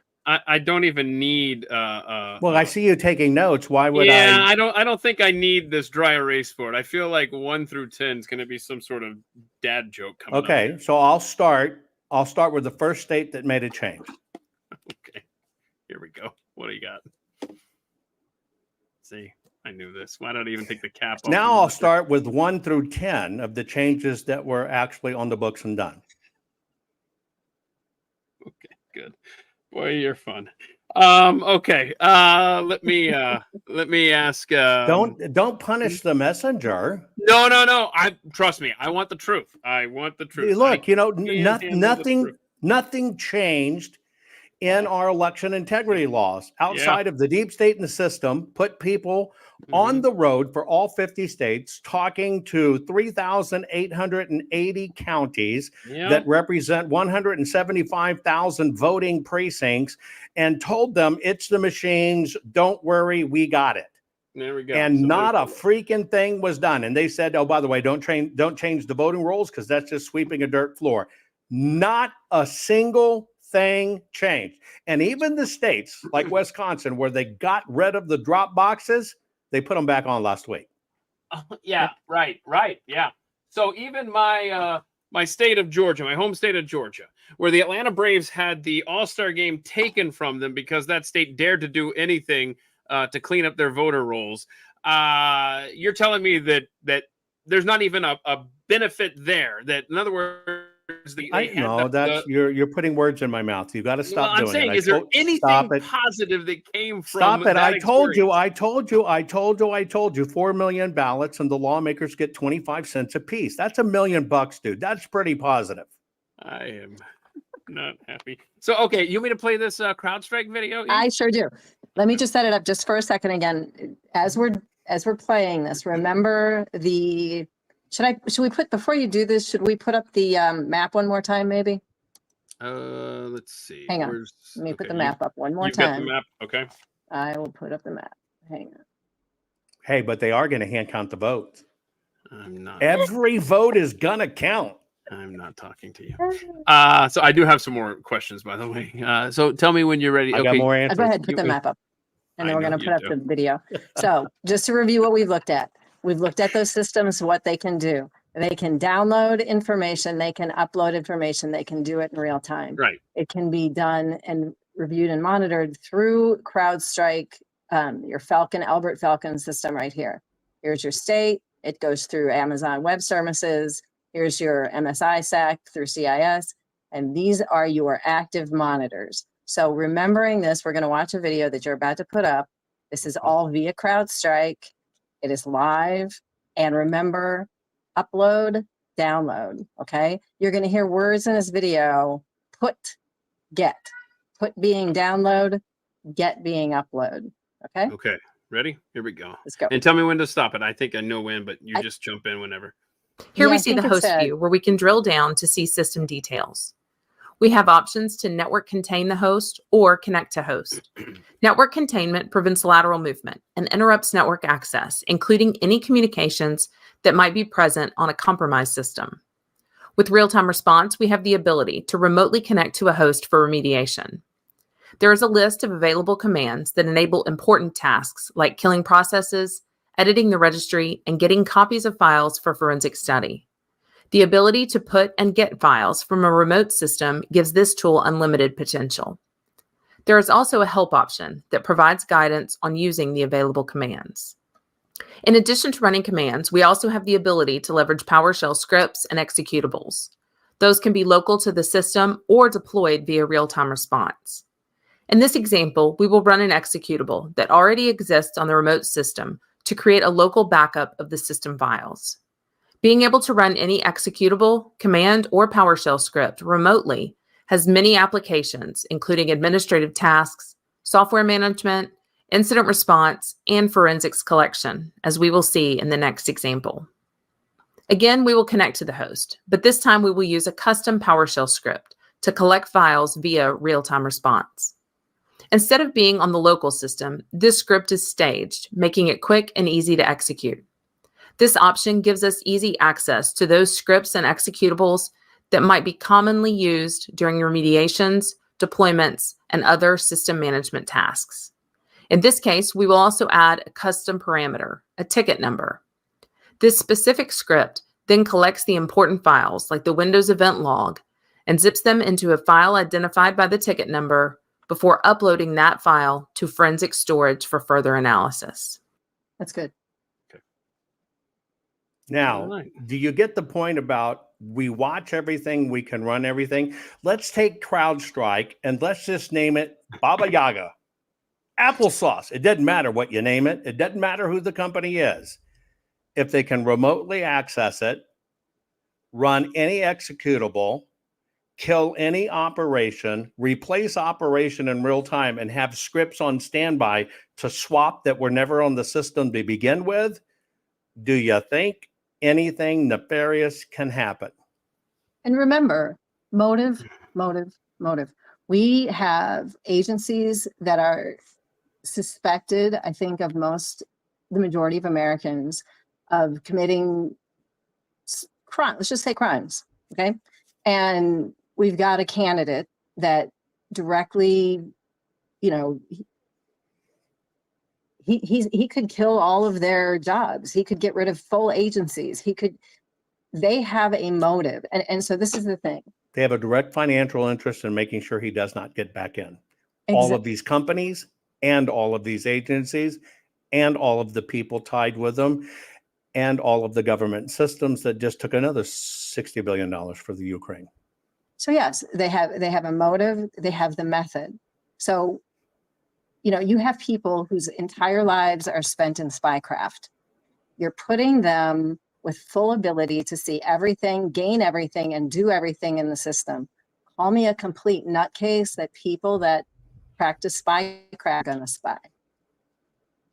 And you notice the Strokes, Peter Storks or whatever, and guys and Comeys and keep their job and have done nefarious things. Do you think when they're overlording and can be exposed by somebody, they're going to let the person that's going to come in to spend the money to expose them get in, ruin their retirement, find all the money? Do you think that's going to happen? Let me put a question up here that early on in our conversation today, Sue Mariani posted over on YouTube, and I just want to let y'all address this. If Jovan and Eve could talk to the Trump campaign, and perhaps you have, what would you want to tell them? Watch Keith's program. It's one of the best, well-informed programs with the most incredible guest ever. Man, you know what? No, hold on a second. In all seriousness, y'all, in all seriousness, shows that Jovan is appeared on, not just this one. Those need, and I shame on me, maybe I should do this. We need to tag real Donald Trump on this stuff. I mean, I'm sure he knows of it. Well, let me tell you how bad this is. Okay. Just look. Here we go. No, it's just the reality. You have to understand, you know, people just don't connect the dots, right? Yeah. You see people running around the United States in bow ties or their Moses hairdos, and we're going to do a seminar and a documentary. We're going to save America. Let me ask you a question. Who pays for them to go to 50 states? Who pays for them to go to 3,880 counties and speak? Well, they're unemployed and I'm doing this. How many people can go on the road for 4 years doing this, fly around most of the time by private jet? Who's paying for that? Now, let me tell you how bad it is. So President Trump calls me in, and I'm coming in specifically just to meet with President Trump. We're sitting down at Mar-a-Lago in his private office. President Trump's directly ahead of me. Right behind me is Nunes and the president's staff that deals with election integrity. Let's call it 6, 7 other people. And so half of the time I'm sharing with President Trump. The other half of the time I'm on the opposite side of the desk with him, going through paperwork and sharing stuff. And he asked me a few questions. Okay, well, you know, with all this stuff going wrong, and there's a difference between what I can do when I'm in and what I can't do because I'm not back in yet. And then, how does this work out? How did I get into 2016? I said, you got in 2016 because people got off their ass, sir. It's that simple. And the system couldn't account for it. I said, but with the pandemic and everything else, everything was rigged against you. That's how they did it. And I told President Trump, I said, here's what we need to do. I said, if I was you, I would totally get rid of the voter rolls. Everybody unanimously gets terminated. Boom. No more voter rolls, off the voter rolls. In fact, we ran elections more years without them than with them. Get rid of them. He said, well, I can do that when I'm in. I can't do it before. So what do we do? And I said, well, we can, using technology, forensics, and deep investigation techniques, so we can hand audit 169 million voter registrations, and we can have it done in about 120 days. And this will give us this amount of time to work through the courts, this amount of time to get it done, and we can't do anything 90 days before the election because it's not allowed. And we're going through it. And as I go through the whole program, behind me becomes President Trump's election integrity person that handles election integrity for President Trump. She's been a money raiser for over 40 years, comes from a very well-known family. And here's what she says. She says, we've been told not to clean the voter rolls. Don't even bother because they'll just put them back on in minutes. Now I'm sitting in the most important person in the world's office. Here's what we've got to do, right? And being told, well, we're told not to do that because they'll just put them right back on. Now we go to the flip side. Somebody paid for those people to go to 50 states, 3,880 counties, and get in and meet Team Trump to say, don't bother with the voting rolls because you can't clean them up. And during that time, not only did we not clean the voter rolls and get it done, 8 to 10 million illegals got put on, which we would have caught every one of them and caught exactly who was doing it. See, when you do the cleanup, you take this linear timeline of a voter roll that has thousands of APIs talking to it. That's programs. You and I, everybody participating with us right now, is interfacing by what's called an API. It's just an application program. That's it. We're interfacing. Maybe you're using YouTube, maybe you're using Rumble, maybe you're watching on Instagram, whatever the case may be. You don't like that app, you don't want to see it anymore, you get rid of it. That's what an API is. But they're saying, oh, we can't do the voter rolls. There's too many APIs. They'll just change it tomorrow. We'll see what happens when you audit. You take that very long linear timeline of crap and you cut it. Why? Because see, when an API asks permission, I want to talk to the voter database, what they don't want you to know is somebody goes, okay, here's your approval. And then another person on the inside, because it's people knocking from the outside, oh, okay, here's your key to do it. And then they don't want you to understand that even when they provision that thing, everything's now trackable because you live a digital footprint. But see, if you track that digital footprint, you're going to find out which desktops do it and which people and agencies are involved. So what do? They go on a roadshow telling you, it's the machines. And you can't clean the voter rolls because it's sweeping a dirt floor and everybody ignores it. So look, I can tell you firsthand, yeah, you can tag President Trump all you want. I can talk to President Trump all I want. I can have President Trump in that meeting between an hour and a half meeting focused on this, several hours afterwards, even going to dinner, telling the top person 8 times, you get with Jovan, you get this done, and still have it fall flat on its face for 2 reasons. Number one, we can't clean the voter rolls. They bring in other people. One of the other people they brought in is an attorney handling election stuff for President Trump. This attorney, she says to me, when I said, here's how we learned it, here's how we did it, came out and said this, ready? You didn't do an audit for Arizona, which of course was a myth and BS by the deep state. Well, you never turned in a report. All that mind screwing was to keep people to stay away from it. Just so you know, President Trump got rid of that attorney. Now she's the head attorney for elections for all of the GOP. Well, and if I can add to the difficulty of this all, dealing with this group that has been working very, very hard in Kentucky, all the information that I gave you, I pipelined into them. They did a presentation there, and let's talk consent of the governed. They reported back that it was absolutely unanimous every single time this has been presented. One was a public forum, and then one was, I guess, a different meeting.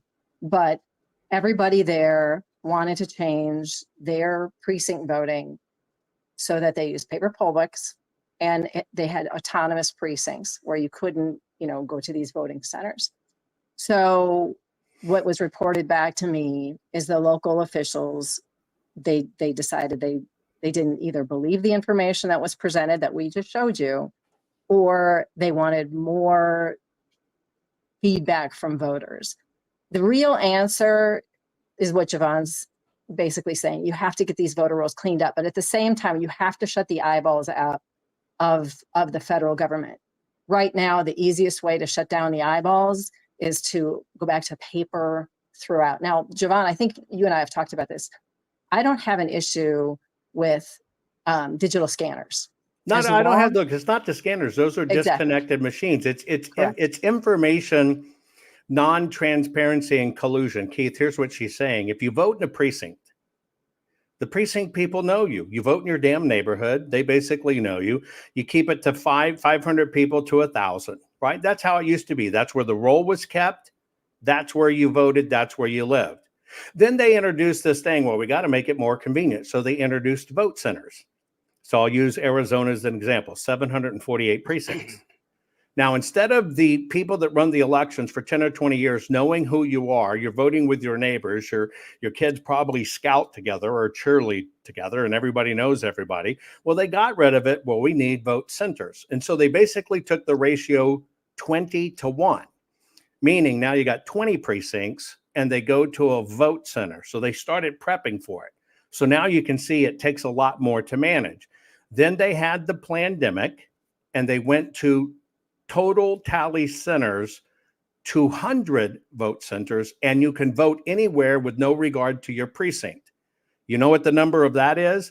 That means any person in the precinct, forget having to know 2.5 million individual voters, they have to be able to understand everything in a matrix of 149,600 options that can be voted there on 10,500 different bases. It's all about mashing all this together to make it indistinguishable. That's what they did. That's why they don't want you looking at the systems, because if they can keep them all separated, like we told you about tally versus count, that's how they're able to do it.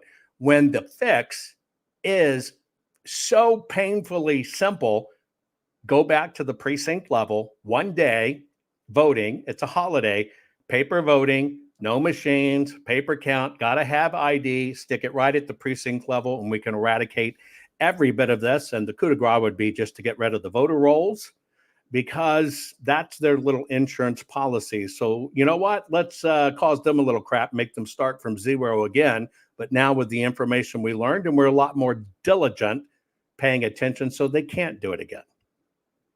Yep. Paper, paper, paper. Okay.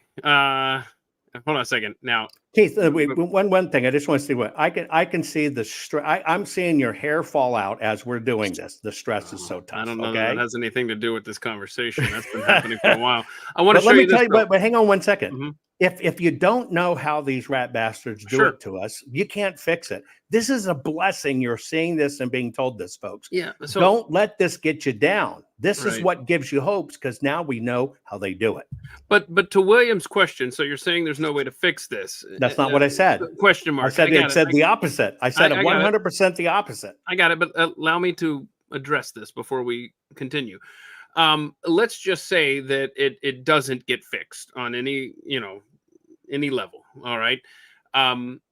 Is the remedy then what the antidote was in 2016, which is to just overwhelm the system with your votes? Yes. Like if so, in other words, Yes.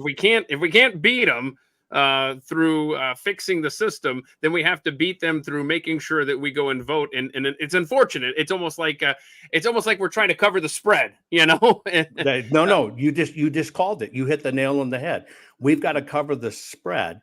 And so it means that for all the family members that said, oh, screw it, I'm not going to vote, my vote doesn't count anyway. Well, you start saying, okay, then at least go register a Democrat and start learning Chinese. Basically, here's what it is. There is no fix for this election. It wasn't done. Mm-hmm. The only fix is you get your family and friends and everybody you talk to, talk about this, and all of you go vote together. You stand in line together.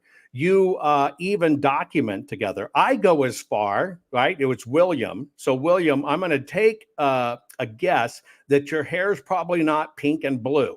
Here's what I'm going to recommend.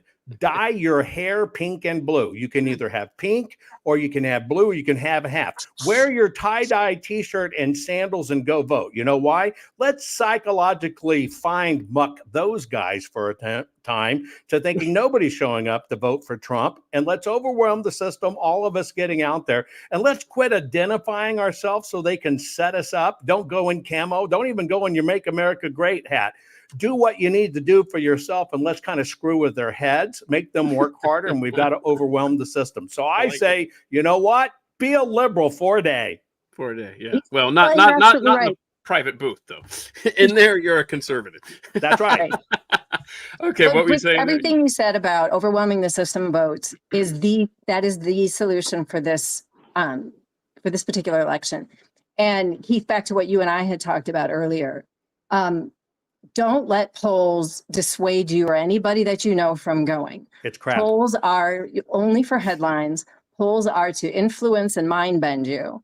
And if you look at all the polls that have been taken since Donald Trump went down the golden elevator, he was never, ever, ever ahead in the consensus. Hillary polls. was You'll going to find- win 95%.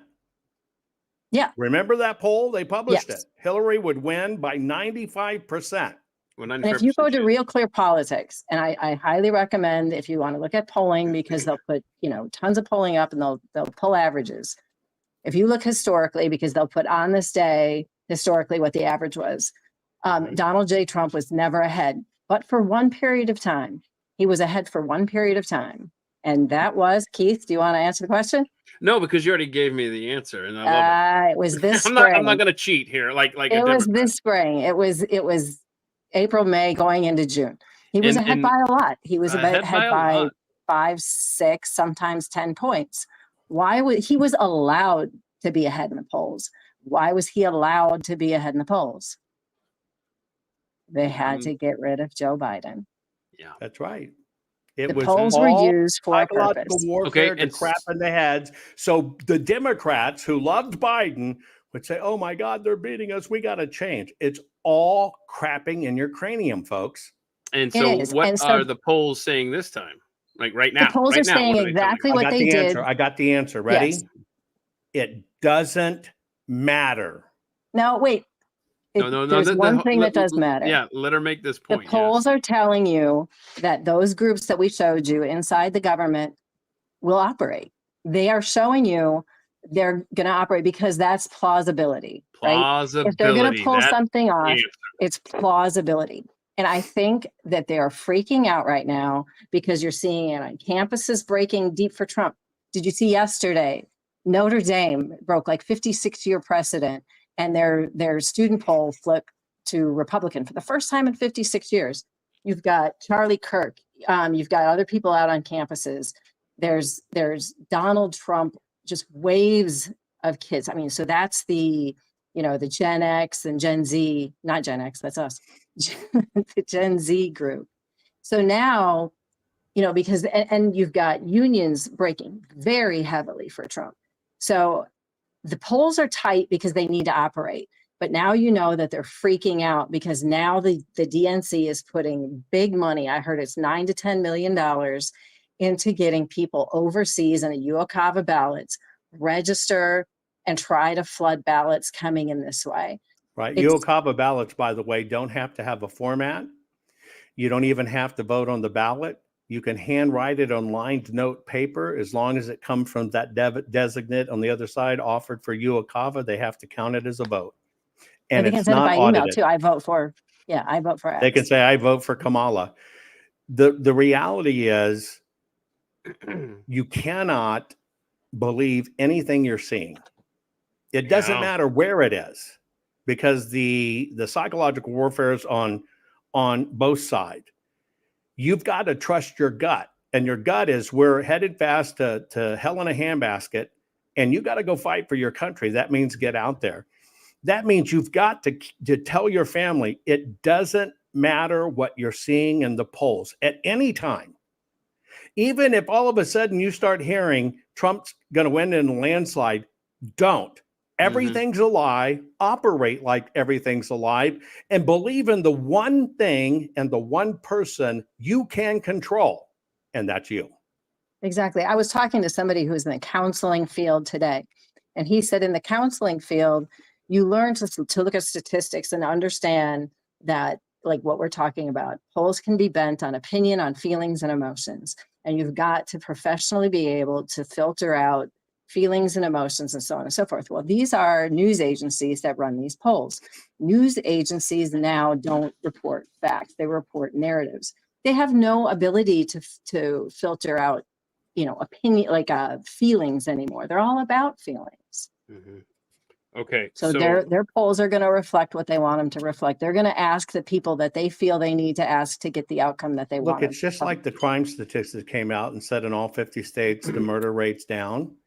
Yeah, there it is. It's truth. Those are reports. Then you look into the report and you find out that cities stopped reporting it because it was no longer a requirement. Right. You have Right. to understand, folks, we are at war.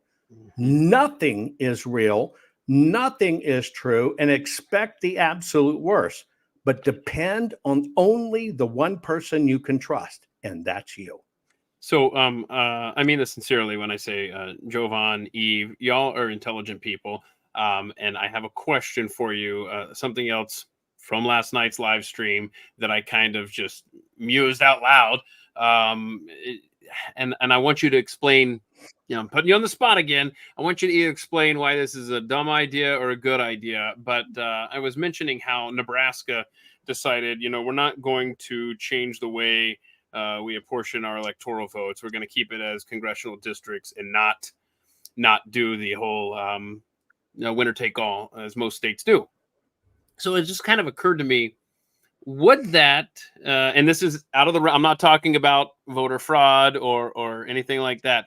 I'm just saying, like, generally speaking, what are your thoughts, put you on the spot, of just every congressional district being an electoral vote throughout the nation? If every state did what Nebraska and Maine do y'all have any thoughts on that as a possible, I don't know, who would benefit more in that respect? I just want to see what you think on that. Anyone? Bueller? Go, Eve. You can go first. Bueller? Oh, okay. So Jovan doesn't like it. I can tell. No. Well, you know what? Who was I listening to? I think it was Buck Sustic, Clay Travis. He said that there is a statistical possibility that it could come down to the one municipality. Is it Nebraska? Or is this Kansas? Well, Omaha's got the Omaha. uh-huh. It's Omaha. Omaha's the ones that go for go blue on occasion and have So last time. if we want to really blitz a city for Trump, it needs to be Omaha, freaking Nebraska. Yeah. Because we need that to break for Trump. Because I mean that could tie it up. Mm-hmm. All right, Jovan, let me have it. Why does it suck? Oh, I do. That's not my answer. My answer is that I believe, let's go back, let's be biblical. Can we agree that the 10 Commandments are perfect? I don't see why not. Okay. But No, but, I'm a me and Jew. you, and I don't know that. I don't No, know no. that because that's, hold on. I'm going to let you make your point unadulterated. But what I'm saying is, in a country such as ours that is so divided, we can't even agree on where our freedoms emanate from. You're right. I mean, I've got the Constitution, I've got the Bill of Rights hanging over here. That's where I say they come from. But above that, I say those rights come from God. Mhm. I can't get that agreement from half the country, at least. You're right. And there, many of them think that our rights come from the government, and so that the government is going to be the one, the arbiter of my freedom. You're And right. And that's by design that they did that. Exactly. All right. But So to your let's point. go back for a minute, because there's a point that if you were to look at the 10 Commandments and you just lived by the 10 Commandments, society will and people will rock and roll. Now, if you look at our Constitution compared to other places in the world, our Constitution and Bill of Rights are also as brilliant and as short as the 10 Commandments, where other countries haven't been able to do it.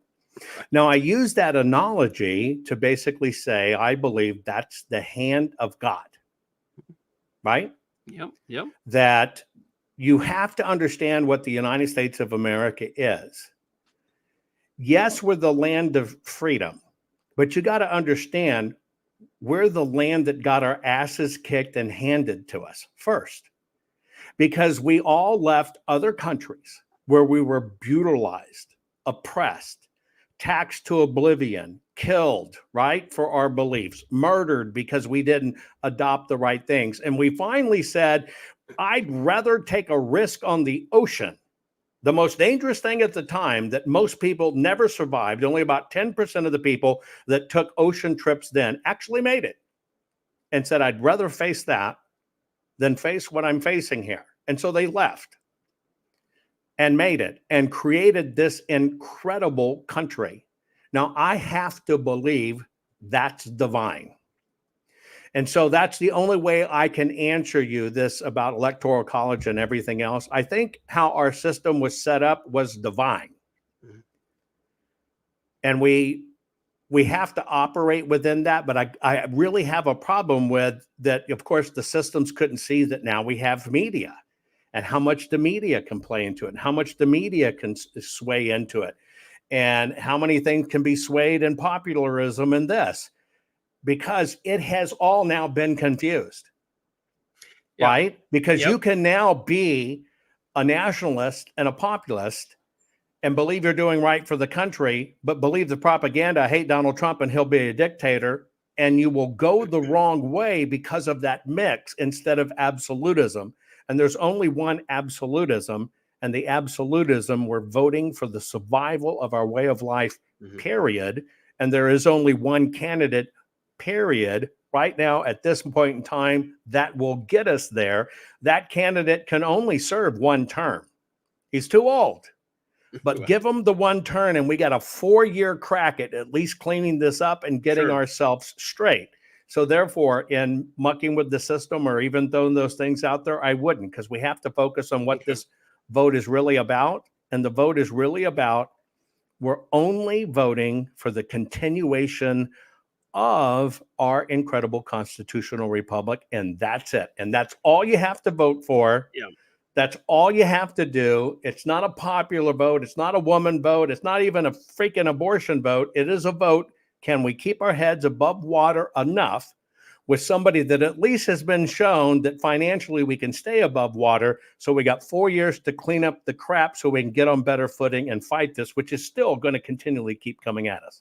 And, Well- and just and Eve, I'll totally turn the floor over to you here. I know you have another slide ready, I believe. I just want to throw this in, just tuck this in on the whole electoral college congressional district discussion. I think part of what has gotten out of hand in this country, and I am very apprehensive as far as altering what the founders set up. But I think that we can agree, and I don't want to put words in anybody's mouth, but I think that we can agree that as things have gotten out of hand, right down to the way that Maricopa County with the voting center instead of the precincts, which you alluded to earlier. If we look at the nation, and we're able to micro it down to congressional districts. And again, I don't know that this makes sense. I'm just thinking on the fly here, off the cuff, last night and right now, is that if you're able to somehow shrink that down, not only from because Democrats want a popular vote. Screw that. We have the Electoral College state by state. And I'm just thinking that if you actually hone it down to congressional district by congressional district, you're forcing these candidates to go to all of these locations, all of these congressional districts, because each electoral vote, now they have to, instead of just even the big cities. Anyway, it's a way to kind of shrink down. The size of our government has exploded since the Civil War. No, I and hear it's what any you're way saying. to rein that in. But anyway, No, I'm just look, you're working right. theory. You're right statistically, but if you go back and look at the states, you're going to find in red states, they've got those damn blue dots. They focused it where they need to focus it. Yeah, And that yeah. blue dot infection in the major cities is what makes everything begin to go purple and then go blue. We get swung in the United States of America by 6 counties. Yeah. 6 counties Preach. determine our fate as Americans. So Mhm. yes, mucking with any of that scares me, but at the same time, everything's broken. Eve, Two things here yeah. real quick. You want me to put this on the screen? In a minute. Okay. But one of them is, there's been a lot of talk. I've been in this, Javon's been in this longer than me. But what's really tough for people like us is it's a day-to-day thing when you're digging through this stuff.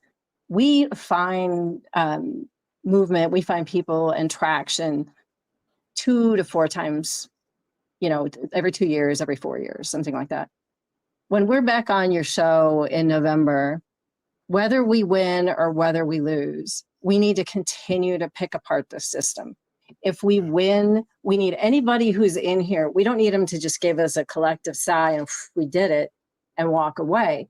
We need Mhm. everybody to start to get into your local precincts and into your county clerks and start to really push this issue. Victory is not a victory on fixing the system, as we said. Victory is because we got everybody out. Number two, I spent a lot of time this past month with somebody from a foreign country.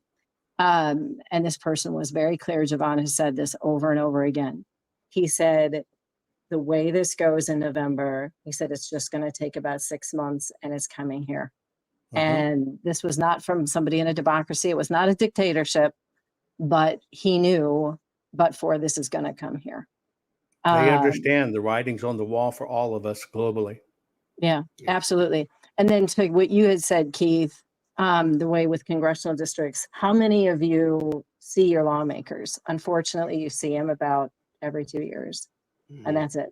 You know, I mean, Well, I don't occasionally- know. We could see them more frequently if we got invitations to Diddy's parties. Right.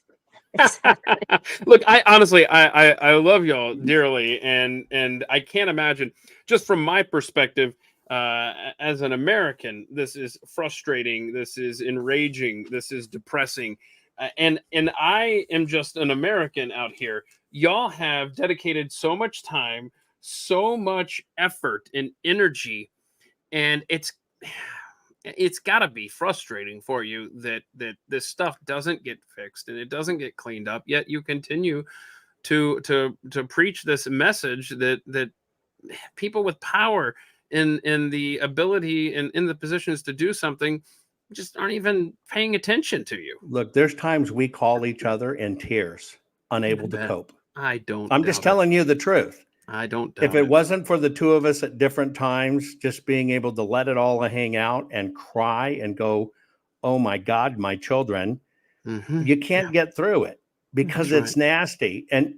look, you're only hearing just direct facts. When you see the underbelly and you truly, truly name names and you know how it occurs, it's even worse than you could ever imagine. But it is only through truth that winning comes, period. Yeah. And so God bless that we're seeing this and we're seeing the truth. We are no longer blind. God gave us a gift, but this gift is for mankind to realize it's a gift and you've got to react. God's testing our free will. I've taken already 2 hours of your time. I'm going to let y'all wrap this up here. Eve, did you want me to put this on here? Yeah, I mean, if or- you want to put that up really quick, it's Okay. for people that aren't here, I don't know where people are from. I need to try to, can you zoom in on that or do I need to zoom in on that? I You'll think have to do it. you'll need to do that. I'll need to zoom in on it. Let's just go here and look at, whoops, that's too big. That's too little. You want me to take it off while you get it ready? I think we're Okay. good. Yeah, you're. Can you read that? Keith, it's just your banking information, your password. Go ahead. Oh, that's cool. There's nothing in there. It's for real-time deposits and monitoring only. Yeah, no, I cannot. I don't know where my glasses are. Plus, I can't. It's Well, kinda, basically what this does is I took some time. I had to jump on this really super fast because of other things that I was required to do this month, but I took every single e-poll book system and I put their capabilities down, the states that use them. I apologize, the states aren't in alphabetical order. I just did them as they appeared on the map. So this is more my geography prowess than anything else. But and you don't have the names of the systems on here now because it falls off. But you can just see, you know, this one concurrently writes changes to a local database and a SQL server, which before we wrap, I want to talk about SQL for a minute as well.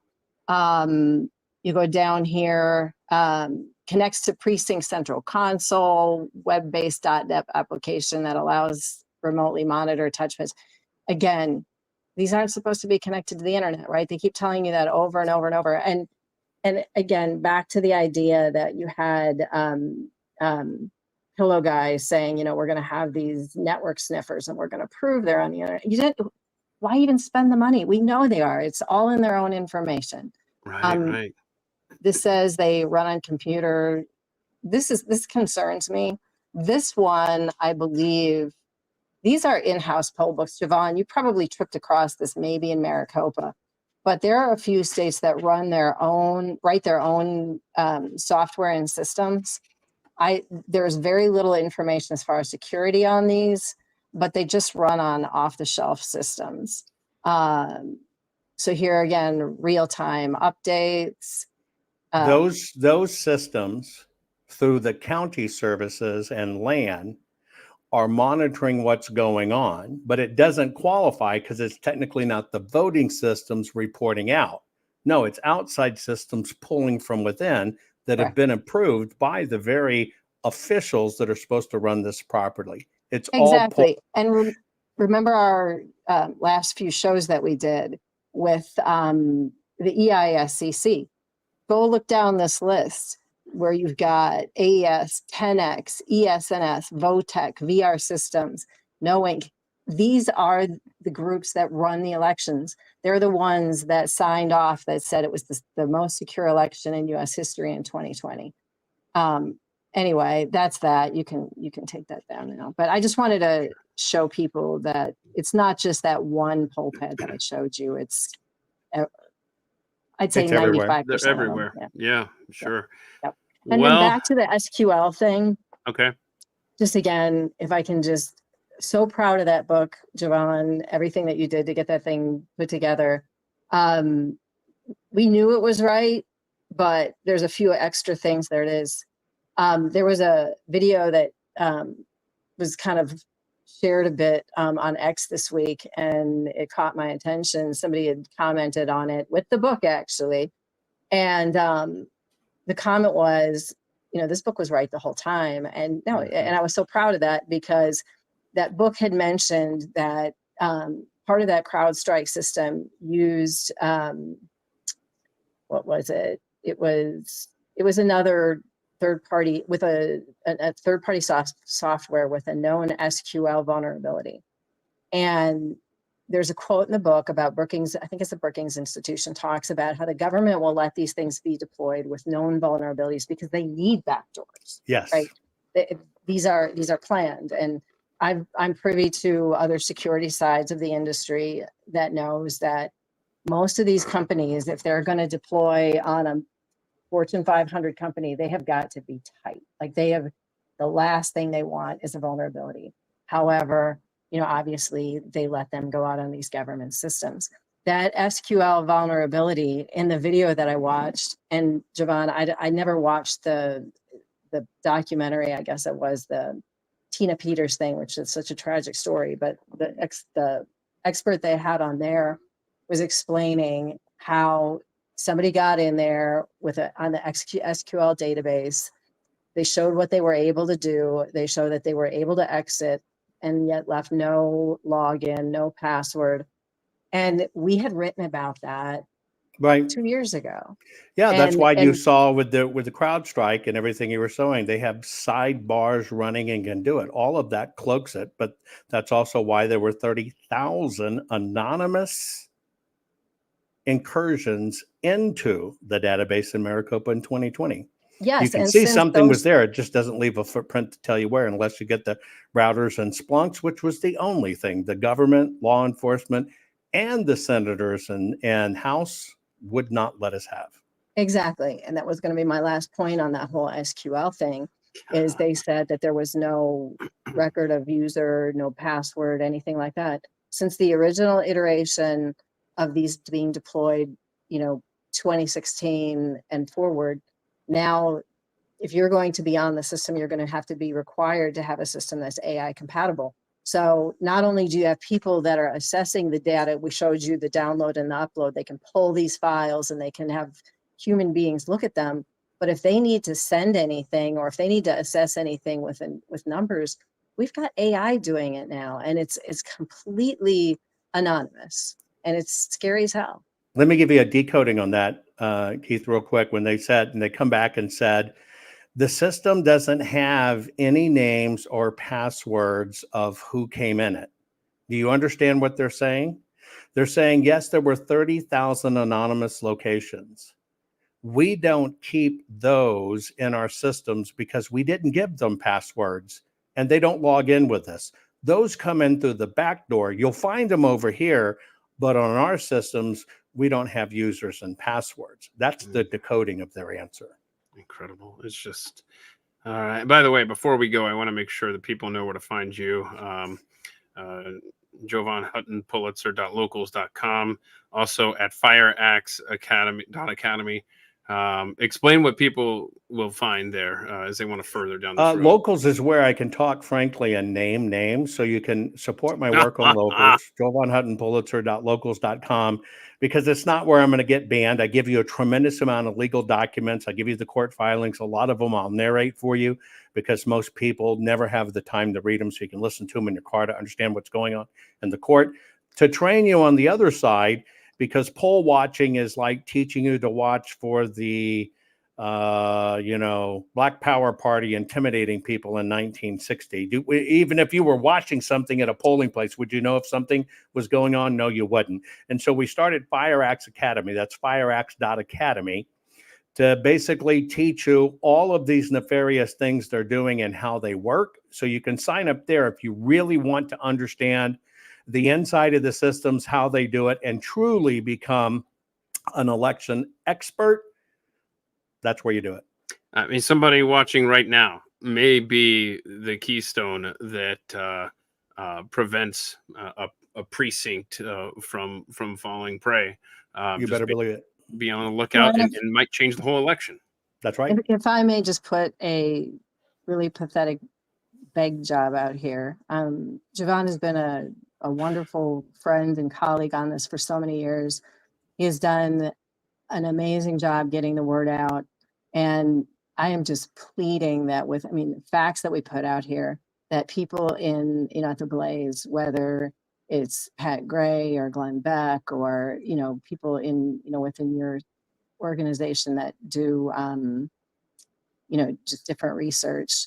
Sure. That, I don't know what there is to argue about. There's nothing controversial here. I'm just begging and pleading that ahead of the election that we can get somebody to grab onto this. Keith, you're great. And I think you do a heck of a job. I love listening to you and your show.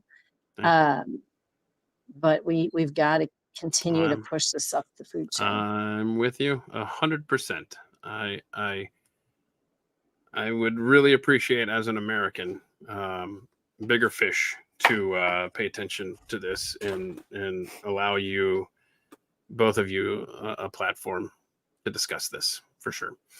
Well, I look forward to, and by the way, please share this with everybody, tag whoever you think you would like to see have sit in this chair and have the conversation on a larger platform, a very important conversation with Jovan and Eve.